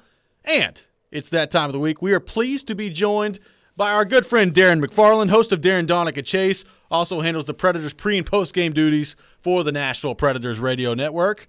Darren, what's going on, my friend? How we doing? Good morning, Robby. Pete Weber would want me to pass this along. Happy Dingus Day to you, yes. Joe. Thank you very much. Yeah. I know Pete Weber, every year, this is a huge day in the Pete Big Weber. day. Oh, yeah. Big day for the Webers. Now we need to explain what Happy Dingus Day is. What's Dingus Day? It's apparently the day after Easter. It's like a Polish holiday. Yeah, it's I guess a thing over in Europe. Is that a good way to put it? Yeah, but Pete Weber, very excited about this on an annual basis. And anything Pete Weber is excited about, we here on this program are excited about as well. So thanks you, Darren. Thanks for putting us on the Dingus Day spot, I know. Joe. I mean, just immediately. I need a definition of Dingus Day immediately. You guys Spell it and use it in a sentence. You guys going to throw the word dingus around? I'm going to ask questions. Usually it's in reference to you, so thank you. We appreciate it. Darren, another big win for the Predators on Saturday. They've won 9 out of 11, 7 out of their last 8, and now in sole possession of the 4th spot in the Central Division. Let's talk specifically about the game on Saturday against Chicago. I mean, it's really amazing. Bodies continuing to drop with this team left and right. You don't have Carrier coming into the game. Arvidsson gets hurt halfway through the game, and they're still finding ways, even with the depleted lineup that they have, to grind out wins. And a big reason why their goaltender, UC Saros, has been incredible. Is this the best hockey that we've seen Saros play? He certainly looks to be in a good patch, but we've seen good patches out of UC Saros, right? I mean, this is the thing that we've talked about, I think, in the past. It's a little bit perplexing of his slow starts, air quotes, slow starts, and then he kicks it in gear and really takes it to a totally different level once he gets going. So we've seen this before, and it's like he's come back from being injured and being out for a little bit, and Pekka getting some consecutive starts for a good while, and he's come back and been the UC Saros that we usually talk about when he gets going, kicking it in gear. So where does it rank? I mean, it's right up there, but we have seen this before. We've seen him get into a dominant fashion as a goaltender. We've just never seen it. The difference is, Robby, we've never seen it be the starter, right? I mean, he never did it in long stretches where right now, as long as he's playing this way, he's not coming out of the lineup. I mean, we know that, right? And he really didn't have that luxury. He was always viewed as the backup, and unless Pekka was hurt, he was never going to be able to really take anything, any good stretch, any good patch for a long period of time consecutively. So I think that's really the biggest difference, and now we're going to get to see that on that stage because as long as he's upright and healthy, he's going to be in between the pipes. But you do wonder. You brought it up. I mean, yes, tip of the cap. Yes, they keep dealing. I mean, every day we wake up, you cross your fingers or go, oh boy, what's happened today? Because you never know what it's going to be. And as you mentioned, Carrier left Thursday's game. He did not play. The rest of the game did not play Saturday. Now we've learned, he's out I feel like every injury is out 3 to 5 weeks. And Philip Forsberg, by the way, hasn't been in the lineup for 5 games, so he's been out of the lineup. And then, as you mentioned, in the second period, it's just an unfortunate play. In fact, it was exactly a minute after Colton Sissons had extended the lead to 2-0 on the penalty shot. Victor Arvidsson, with his head down, just skated into Doc, and pretty scary play. Went straight to the ice for a good while. And quite honestly, as I said in postgame on Saturday, he wasn't skating off, being helped off the ice by Calle Arnkrok and Johansson. Yep. It kind of looked like it reminded me of Dallas at the Winter Classic with Ryan Ellis. That's what it looked like. Just couldn't even skate off on his own. And you do wonder, what does that mean for Victor Arvidsson moving forward? Yet again, that'll be another big loss that they'll have to figure out. Enter probably another young guy. I think they've played 10 rookies this season in total. We know they've played 6 in a game many times, but next young guy up. Or they did announce that all these guys that we've been talking that have been out for a good while, they've been now put on a week-to-week basis rather than 4 to 6 weeks, 3 to 5 weeks, 2 to 4 weeks. So that's a good thing. And the best case they could get right now, Robbie, is if they could get some of these guys back that have been out for a while and they've watched Luke Cunnin and realize, yeah, I'm going to come back with my hair on fire too, because that's what Luke Cunnin has been since he's come back from missing 13 games. Well, you brought up Forsberg in there, Darren, so let me ask you, do you think that Ellie Tolvanen's floor is Philip Forsberg? Discuss. Oh, we're going to do that again. Let's overblow, overhype. Let's get into a weird place with Ellie Tolvanen, and then all of us have to figure out what just happened. I mean, he's doing, he's been great. I mean, what else is there to say? I mean, he's earned his spot. He's not going anywhere. He's fun to watch, and he's a complete player now. Can he do that year in and year out? Hopefully we're going to find out. I mean, he's going to get the opportunity. It's going to be up to him because he's earned his spot. And, Joe, we all know that, back when we started this boom, and I think you've even alluded to it on the show, I think you even had a couple of articles on the boom, the hype a couple of years ago, that there was a lot more than just his shot and scoring, right? He had to do more, and he's done all that. He blocks shots. He hits people. He wins puck battles. He sticks his nose in tough areas. He plays the game at 200 feet, and that's what they needed him to be, and that's what he is. And, oh, by the way, he's electric when he has the puck. Here's the thing, and it was brought up on Saturday in the press conference to John Hines. It is true. When he has the puck, especially when the Predators are on the power play, you're not going anywhere. You're not going to the bathroom. You're going to hold it. You're going to cross your legs or whatever. You're not going anywhere. And it's been a while since the fans have had that. Whether you're watching at home or whether you're watching in the arena, you're not going anywhere when they're on the power play now because you feel like something good is about to happen. And the best reference I can use is a little old school reference, and gosh, I cringe even saying it because this is about the only good he did here. The rest of it was all bad, off the field stuff. But when Pac-Man first got here, Joe, and I know you were not here at the time. Oh, yeah. When they punted to Pac-Man, you didn't leave. You did not. You watched because you kind of felt like something electric was about to happen on a return. And it has that same feeling when the Predators are on the power play. It's like you're going to watch, and when it comes over to him, you're about to get really excited, and usually it's on the left side. Darren McFarland, host of Darren Donica Chase, on the line with us here on Robby and Rexrode. Darren, last thing for you here. As you look at the Predators as they move forward here, and you mentioned the injuries that have happened as well, how have they been able to do this? I understand goaltending has been fantastic, and that's the number one answer. But goaltending, I mean, it's not been the entire story. I know it was on Saturday, and he made 41 saves, but they've also played really well at times in front of him, even with some really important guys out of the lineup. And I think people, when you talk about playing well defensively, you immediately think of defensemen. But, I mean, Forsberg as a loss defensively is a pretty big loss. That guy is really good in the defensive zone. How have they been able to play this way for the most part with the losses that they've sustained?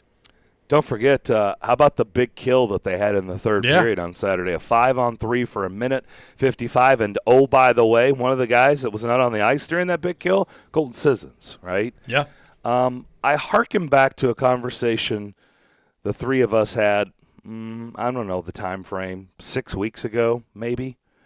And if you remember, it was kind of phrased the same way, Robbie. It was kind of the same question.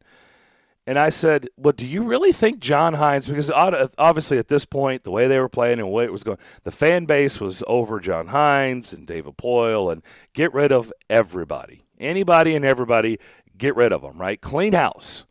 And especially a lot of it was directed at the head coach. And I said, at the time, just being honest, I was like, I don't know long term. Well, I haven't seen enough. I don't know enough to know truly whether John Hines is the answer for this organization, this club, long term.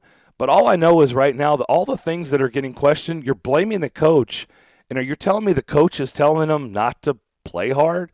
You're telling me the coach is telling them not to hang around the net? Remember that list we went through, and I was like, you really think that's on coaching? Right. You think the coaching is telling them to be stagnant on the power play or be terrible on the penalty kill? Like, the things that we were seeing at the time, their forechecking or lack of, and all the stuff that we talked about, you really think John Hines is telling them not to do that?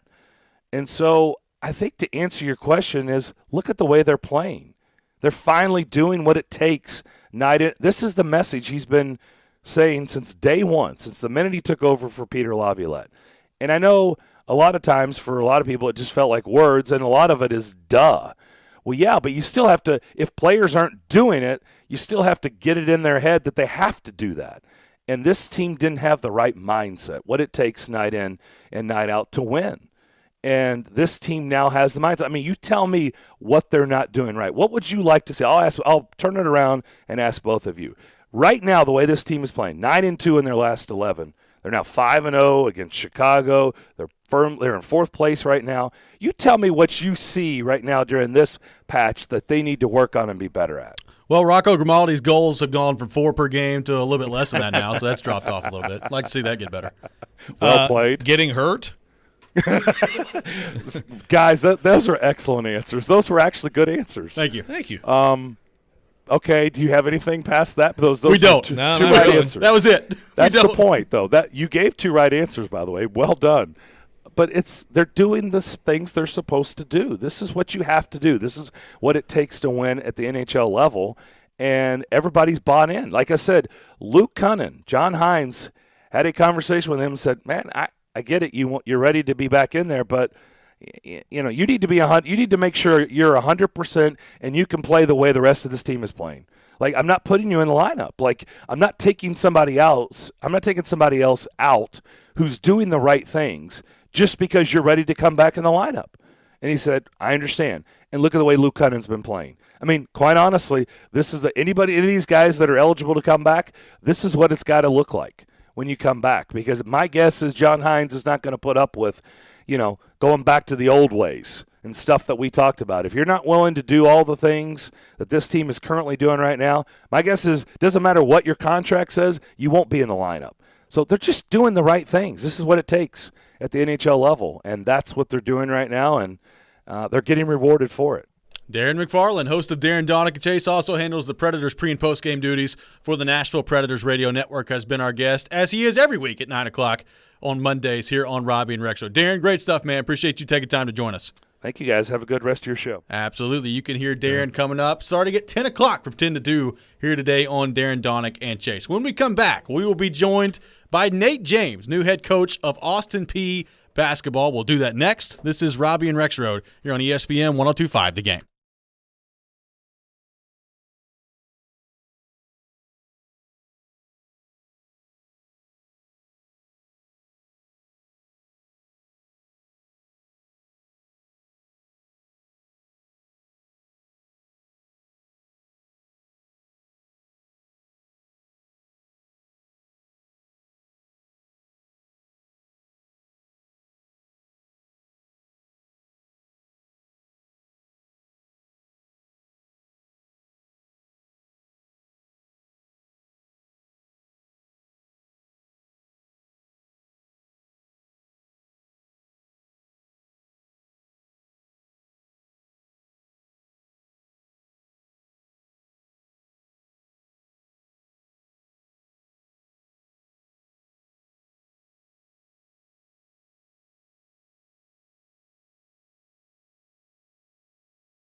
Welcome back in, Robby and Rexrode here on ESPN 102.5 The Game. Robby Stanley, Joe Rexrode, Ryan Porther with you on this Monday morning, streaming live on Periscope, on YouTube, and on Twitch. And we are pleased to go to our 102.5 The Game phone line, driven by WilsonCountyHyundai.com, and welcome in new Austin Peay men's basketball coach, Nate James. Nate, thanks for taking time to join us today, man. We appreciate it. Thanks for having me. Excited to get to Clarksville. Absolutely. So, Nate, congratulations, first off, on the job at Austin Peay. What stood out to you about this job at Austin Peay and the opportunity that you now have with the Governors? Well, it's many things. First and foremost, the administration, the vision they have there, the trajectory of where the university and the athletic department is going, and the community that wants to rally behind a university and program that has history. Obviously coming from Duke, we believe we have an amazing history, amazing family, and things we've built over for many decades. And we dare not think about going anywhere else that did not mirror some of the important things, the people, the support staff, and the vision. And, I love the fact that there was a lot of rejuvenation and a lot of energy going towards, the division of the program, and I wanted to be a part of that. So that was one of the main things. And obviously the OVC conference, I've played against many teams in the conference at Duke, and the style of play, the coaching, the players. It's a league that I think has garnered a lot of respect and recognition, and I just wanted to get in there and mix it up and go against some of the best coaches and best players. Yeah, entering a terrific league, Nate, obviously, for sure. Belmont has been, very good for a long time, but, of course, Austin Peay right in there this year, Murray State always right there too. For your background, coaching under Mike Krzyzewski for so long and obviously playing for him as well, if there's one thing that he helped you, I guess, understand as a coach, or one piece of advice that maybe helps you in this opportunity, what would it be?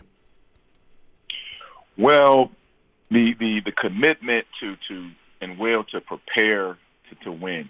Everyone wants to win, so not everyone is really willing to prepare and make the necessary sacrifices and create the proper disciplines in order to have sustained success.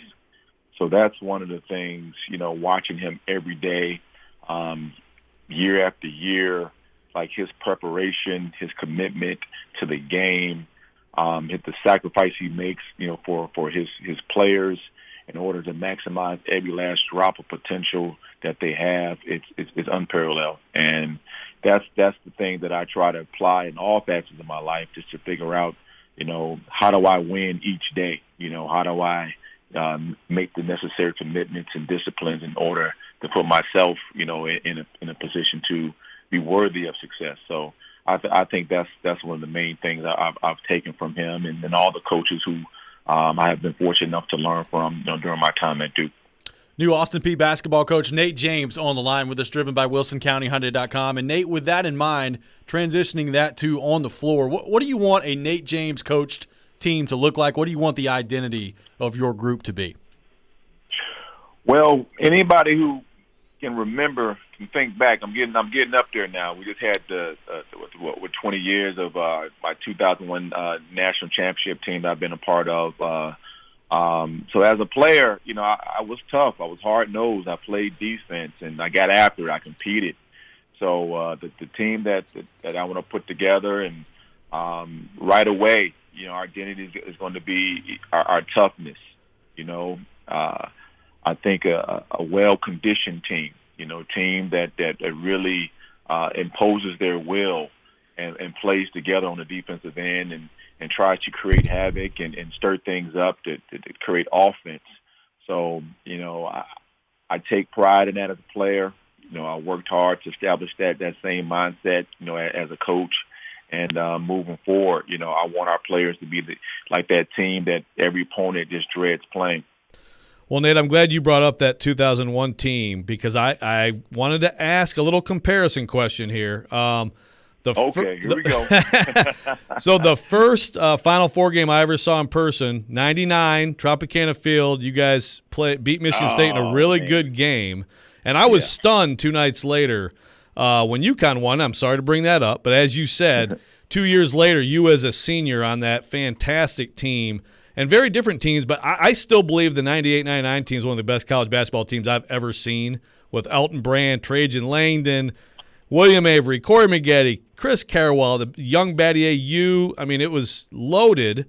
And then, of course, 2 years later, you got the sophomores. You got Jay Williams and Boozer and Dunleavy. So if those teams played, who would win?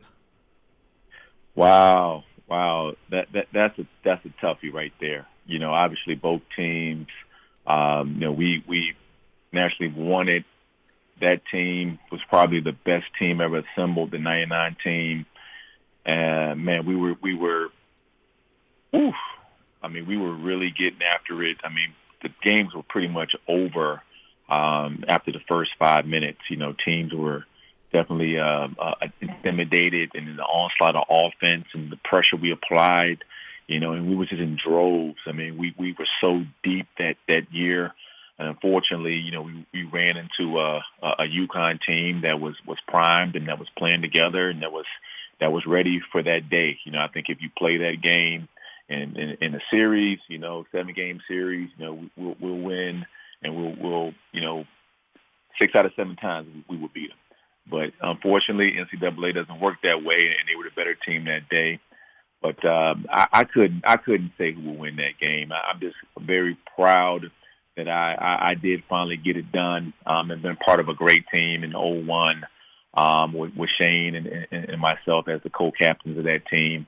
I would do both sides disservice if I would have chose one, and now my phone will be blowing up like crazy from all those guys that say, "Hey, we would have dominated," but we're all in it together, and that's one thing about our program. We're still the brotherhood, and when I want it, they want it.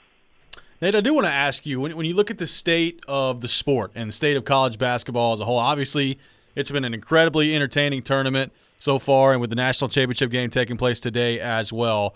But just as you evaluate the state of college basketball with the recruiting and the importance of the three-point shot in today's game as well, what do you see? Like, what stands out to you about the way college basketball is played today, and do you think the game is in a good place? I do. I think it's a game where you have to have skilled players on the floor. Obviously everyone sees the athleticism, and, players now are pretty be bigger, stronger, faster, and they're very skilled.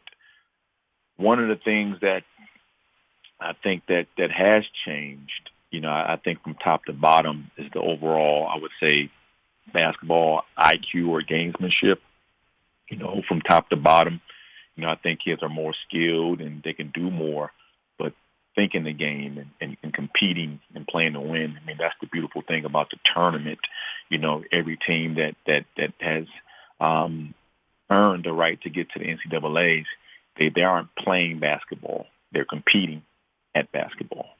And to watch it, everyone's well coached, everyone's fighting their hearts out. So I liked overall where the game is going. It's the analytics and everything that get involved. I think they can help the game, but building the team and kind of watching, players play, I'm just amazed at, how big they are, how strong and how skilled. And that's always a good thing, which really leads to, offense and exciting plays, and it's a fun game to watch. So, Nate, what was your reaction when you saw Jalen Suggs hit that shot the other night? Is that the greatest buzzer beater in the tournament, and who's winning tonight? Wow. There's 3 for you. Yeah, that was probably the best game, the best game that I've watched. And that shot was definitely up there. I mean, I don't know any other bigger shot. I mean, you're going to see that for years to come down long line, and in the one shining moment, and to have that kid, especially him, watching his career and the type of kid he is, the toughness, the grit, the resolve. It's only fitting that he would hit that shot. So, that's definitely, I would say, the toughest, most important shot that I've seen in that setting. I have Gonzaga winning. I think they have all the pieces, and they're a tough out. Coach Bew has had some terrific teams, and I think this is his best. They have all the positions. They're playing obviously at a high level, and I think it's one of those destined teams. So if I had to pick, I would go with Gonzaga.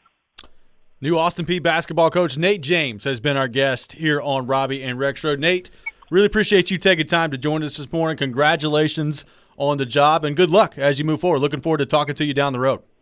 Thank you. I appreciate the time. I'm looking forward to getting up there in Clarksville and putting out a great team, have the fans enjoy, the community support, and let's go, P. Absolutely. Looking forward to that as well. Nate James, our guest here on Robby and Rexrode. When we come back, we will get back into college basketball, the national title game between Baylor and Gonzaga, and react as well to a wild game on Saturday that Gonzaga wins at the buzzer. All that coming up next. This is Robby and Rexrode here on ESPN 102.5 The Game.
To the right side of the floor, defended by Kispert now. Drives, leans in, the runner comes up short. Choosing the rebounds and puts it in. We're tied at 90. 3 seconds left. Here's Suggs the other way. Pull up three for the win. Yes!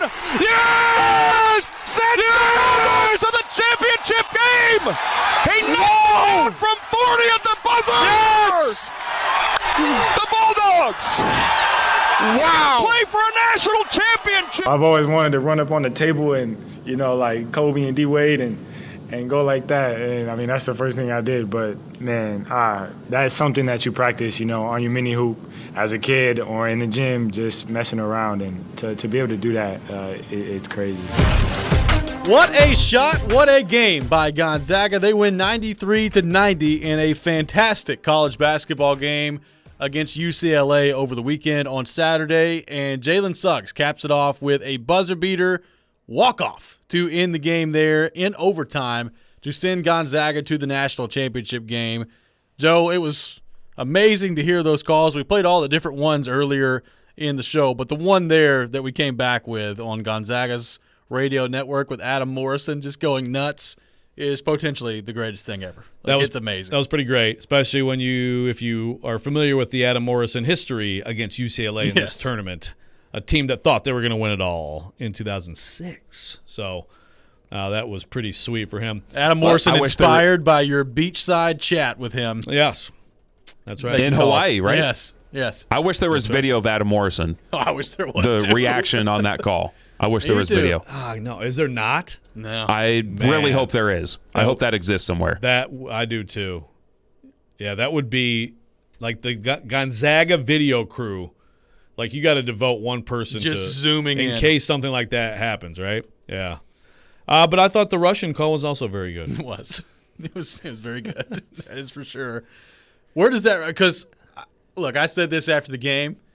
That was the greatest college basketball game I've ever seen. Now, granted, I don't watch an excess amount of college basketball like you do. So it's a little bit more limited from my discussion point, but that was without question the best college basketball game that I've ever seen. Where does that one rank to you? Yeah, it's certainly up there. Definitely like the Duke-Kentucky game of 92 was incredible. I mean, like I guess you sort of have maybe a little bit of bias for stuff in person. I mean, shoot, man, Michigan State, Tennessee, 2010 Elite Eight game. Now it wasn't a buzzer-beating shot; it was a buzzer-beating foul by Tennessee. Sorry, and Thank then you. The free throws to win. It's just there's so many that are in there, but when you think about the stakes and then how it ended, I think those two kind of stand above. I will also say Duke UNLV 91, which is what this game reminded me of. Had UCLA won it, that's what it would have been. A much bigger upset because they're at 11, but still no one thought Duke was going to come close to UNLV in the 91 Final Four, and they pulled it off. And that one felt like that game to me, except that the favorite actually won. But, yeah, it's not just the buzzer beater. It's the quality of play from start to finish, which was incredible. And, again, UCLA – that's not their A game. That's not their A-plus game. That's their A++ game, hitting all these shots from all over the lineup, Juzang in particular, but they were unbelievable all night and still can't quite get it done. Well, I said it. I mean, UCLA, I thought, played pretty close to a perfect game. I mean, that was what they were going to have to do to hang in there. I thought they did that. And to me, like Jalen Suggs, everybody's going to talk about the half-court shot that he hit to win the game. To me, the most incredible play of the game was when he went up and made the block with his left hand from behind. He gets the rebound and makes a one-hand skip pass in transition that leads to a dunk the other way. I mean, that was a play where I immediately went back to a conversation that we had last week on the show and was like, all right, I still feel pretty good about Cade Cunningham, but that's a special play. Like making a block like that, making a skip pass that leads your player perfectly in transition. I don't remember who was in transition. Was it Kispert? It was Timmy. Was it Timmy in transition? Yeah. So, I mean, it's just a perfect pass. I mean, that was a high-level NBA type of play from Jalen Suggs. Yeah, well, and everything. I mean, he makes those as a passer. He's spectacular. He's not yet a great shooter, and yet in a big moment he'll do a step-back three and he'll hit the big shot. and he's just athletic. He's a winner. I mean, I could make the case for him to be the number 1 overall pick. He won't be. I think Cade Cunningham will, and maybe Evan Mobley is next. But man, if he's lower than 3, I think someone's making a big mistake on Jalen Suggs. There's a great team, and Timmy he's tough in the post, man. Both hands. The moves. He's got a good repertoire of what to do in the post. Kispert has not been great lately. He hasn't been shooting great. And that's the thing. Like tonight, if you got all 3 of them at the highest level, then I don't think Baylor can hang with them. But Suggs is the guy. It's a loaded – Ayayi is a great player. He really is a hell of a college player. Nembhard is a heck of a player for them. But Suggs is the guy who elevates them to this other level, greatest team of all time discussion that they definitely belong in if they win tonight. Let's revisit our poll question of the day at 1025 The Game on Twitter. This coming off the buzzer beater last night from Saturday night from Jalen Suggs. Which all-time NCAA tournament buzzer beater would you say is the most memorable? And the options are Jalen Suggs, Chris Jenkins, of course, and the winner for Villanova over North Carolina in the national championship game a few years ago, and then Christian Laettner back in the early 90s with Duke against Kentucky as well. Or you can go other, and you can list some options below on the poll question at 1025 The Game on Twitter. 278 votes are in. 60% say Laettner, 18% say Chris Jenkins, 18%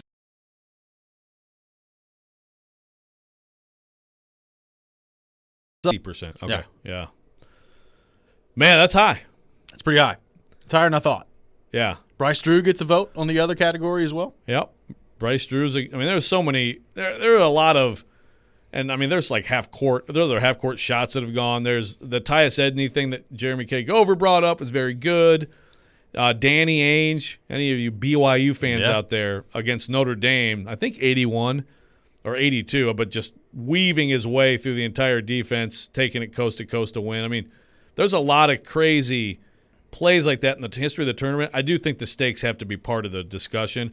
And I do think that Houston, NC State, it's a different kind of buzzer beater, but I think it was as shocking as anything. Yeah. That they won. And who brought it up earlier? Was it Darren brought it up or maybe Corey did?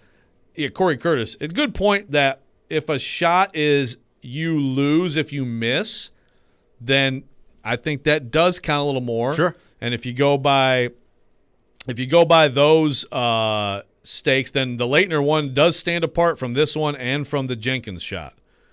Now, the Jenkins shot wins the national title, but the Laettner shot, they're going to lose to Kentucky unless they pull off that play. Joe on Twitter says Jenkins is the answer. His shot won the title. Being clutch with the biggest game overrules the improbability of Laettner's shot. So, different ways of approaching it. Yes, but what we just said, I do think that that's part of it too. Like if you don't, if Suggs doesn't hit that shot, if Jenkins doesn't hit that shot, well, you get 5 more minutes of basketball. Resident Duke fan Adam Vingan on Twitter says, how is this even a question? Fortunately, your listeners are on the ball here with their responses. Jenkins is second because he ripped Carolina's heart out. Sometimes when I'm feeling blue, I watch that shot just to see the sad Tar Heel players. Oh, Vingan. I hope Vingan listened to the interview with Nate James.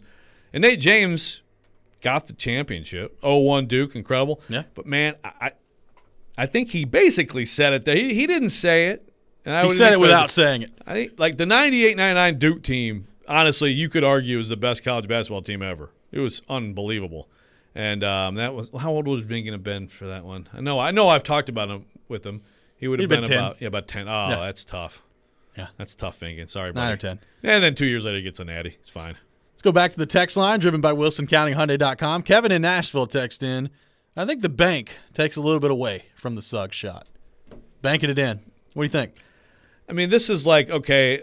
Did he call it? Of the all-time dumb takes I've seen, like Skip Bayless. What did you see his tweet? I don't pay attention to Skip Bayless. I don't tweets, follow so him either, but when sometimes people pollute my timeline with his takes, it was like, how could we consider that one of the best games ever when it was won by a lucky shot?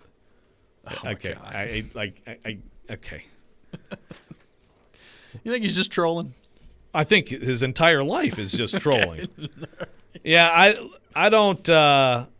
I mean, if he swished it from 60, does that mean it was like he had it all along? Isn't there some luck involved in making a shot of that distance? Yes. Right? I mean, yeah, I don't buy it, man. 102.5 The Game and T-Mobile have teamed up to give away a hockey home gating party, and it's time to text in the word PUCK to 615-737-1025. That's PUCK to 615-737-1025 now to enter for a chance to win a Dos Equis prize pack, which includes a case of beer, dessert from Nothing But Cakes, a T-Mobile prize pack, and food provided by 312 Pizza Company in Germantown. You must be 21 or older to enter. So make sure you get your texting fingers ready to go on our text line, driven by WilsonCountyHyundai.com, 615-737-1025. When we come back, Vandy Baseball and Jack Leiter specifically continue to roll right along. Could they be on the verge of something special, maybe repeating as national champions? We'll discuss that coming up next. This is Robby and Rexrode here on ESPN 102.5 The Game.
Preds fans, join 102.5 The Game on Wednesday from 6 to 7 p.m. for Smashville Live, featuring Preds players, former players, and other special guests. You can also watch the show online via 102.5 The Game's Twitch, Twitter, Facebook, YouTube, and thegamenashville.com. Smashville Live brought to you by New Amsterdam Vodka, Spring Hill Heating and Cooling, and Red Spirits and Wine in Bellevue. To view or listen to past shows, go to thegamenashville.com/Smashville Live. Welcome back in. Robby and Rexrode here on ESPN 102.5 The Game, streaming live on Periscope, on YouTube, and on Twitch as well. And, Joe, it was more of the same for Vanderbilt baseball over the weekend. Really impressive against LSU, particularly Kumar Rocker an extraordinary performance once again. And then Jack Leiter as well on Friday night. Now, unfortunately for Leiter, he did see that his no-hit streak and scoreless run streak both came to an end. No-hit streak ends at 20 innings, which is ridiculous. 20.2. 20.2 innings. And his scoreless run with 25 frames before both come to a halt in the fifth inning of an 11-2 win for Vanderbilt at LSU over the weekend. So Jack Leiter adding another 12 strikeouts to the mix, just continues to just roll along. And I'm looking at MLB.com right now. They've got him at number 6 in their overall draft prospect list, which I would like to see who are the 5 in front of him in this list. But Jack Leiter, I mean, look, Vanderbilt's team is way more than just Kumar Rocker and Jack Leiter. I mean, they are loaded throughout the lineup. They are, in my opinion, the best team in the entire country. But those two specifically, like when you're going up in a regional or a super regional and you've got to get through those two to advance, that's going to be really difficult for any team out there to do that. I mean, Jack Leiter is on a different level right now. Yeah, I mean, I think either of them could easily be the number one pick. I think they could be the 1-2. I mean, Leiter, so 7-0, an 0.4. His ERA goes up to 0.43. Yes. 71 strikeouts in 42 innings, 10 hits in 42 innings, and that's the first extra base hit he's allowed. You know, Kumar Rocker, 7-0, an 0.84 ERA with 61 strikeouts in 43 innings. You know, and he's given up no homers. He has given up 8 doubles, but I mean, it's ridiculous, and their offense is better than they were supposed to be. I mean, they've been terrific offensively. A lot of these young guys are very good, as it turns out, and are not intimidated by playing in the SEC. It's their first series sweep at LSU, I believe, ever. And LSU is a little down, but still, that's a significant thing. I mean, they are the best team in college baseball. This could end up being, well, it could be multiple years with Vanderbilt as the champ, since there was no tournament last year, and they're still the reigning champ from 2019. And Tennessee, by the way, is really good. Beat Alabama in a series, top 10 team. I think I might actually head down to Knoxville in a couple weeks for some Vanderbilt, Tennessee baseball. This is and this stat is in an MLB.com piece. Just listen to this. Leiter entered action on Friday with a 14.8 strikeout per 9 innings pitched rate, which is second all-time among college pitchers to Steven Strasburg. So that is the territory that Jack Leiter is in college baseball. Anytime you're getting compared to Steven Strasburg, doing pretty well. Yeah. His breaking stuff is absurd. And again, so is Rocker's. I mean, it's like you said, you get into these postseason series, or right now in these SC Friday, Saturday, it's just tough for anyone to deal with these guys, especially the way they're playing offensively. But in the postseason, I mean, it's a lot of pressure if these guys are both sitting there like undefeated with sub-1 ERAs. But it's pretty amazing that we're this far into the season, and it's just this consistent dominance. Leiter's stuff, in the last few outings, watching him more, it's pretty remarkable. Electric. Yeah, it's filth. It is absolute filth, and I'm interested because, look, obviously, baseball in college, it's never going to surpass college basketball. It's never certainly going to surpass SEC-level football in this conference. But you look at the SEC, I mean, they're pretty good at college baseball. I mean, as good as they are at college football, probably even better at college baseball when you baseball talk conference. About the top programs in the country. And I think it's grown a lot around here in terms of the interest just because of Tim Corbin and the sustained success that program has had. I do wonder, though, like the casual sports fan, how much interest do you have in Vanderbilt baseball? Like, I'll speak for me personally. Like, I'm a Tennessee fan. I enjoy watching Tennessee play in all sports. I find myself rooting for Vanderbilt baseball, too. I think a lot of that's Tim Corbin and the person that he is, but they're just fun to watch. Like, they're always fun to watch. I do wonder, from like a casual sports fan perspective, how much interest there is in Vanderbilt baseball and college baseball as a whole, particularly when you've got a team and a pitching staff like Vanderbilt now has with Rocker and Leiter especially. Yeah. Well, I wonder what was it like when David Price, and they've had other great players too and great teams, but You're talking what? You're going back to about 07 range, right? When David Price was here. How much did that get people into it? Because I think a lot of people tune in around the College World Series. And it kind of has the stage to itself at that point.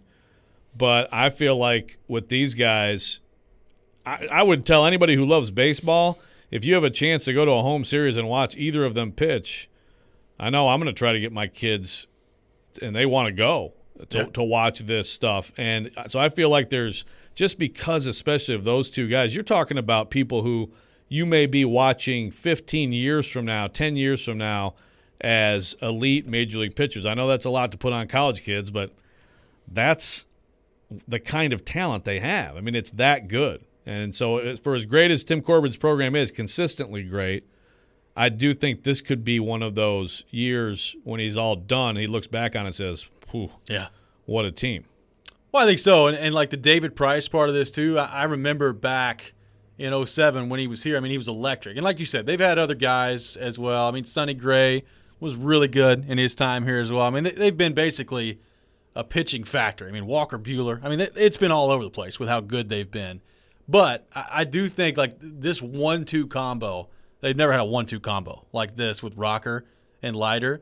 And it is interesting. Like I remember the disappointment level when that team with Price lost to Michigan in the postseason. Like that was a team everybody was sure was going to win it all. And there for a while, it's funny to think about now, but the conversation was, Tim Corbin's great, but can those teams ever get to the point where they actually win a national championship? And now he's won 2. I think he's well on his way to 3. And doesn't look like they're going anywhere. And a consistent threat. Yeah, and Tony Vitello, again, to bring it to that, I think obviously interest in college baseball here, like you said, Vanderbilt has a lot to do with that. But what if Tennessee got to the point where its program was consistently competitive in the league and nationally and top 10, top 15, and they have huge series? I mean, to me, that just helps it. Like you said, it's not going to reach basketball or football levels of interest, but I think, especially in this state with no Major League Baseball, there's definitely room for it to grow. I agree. So we'll be interested to see if Vanderbilt and Jack Leiter can keep things rolling as they move along here this season. That does it for us today here on Robby and Rexrode. Darren Donica Chase is coming up next. You're listening to ESPN 102.5 The Game.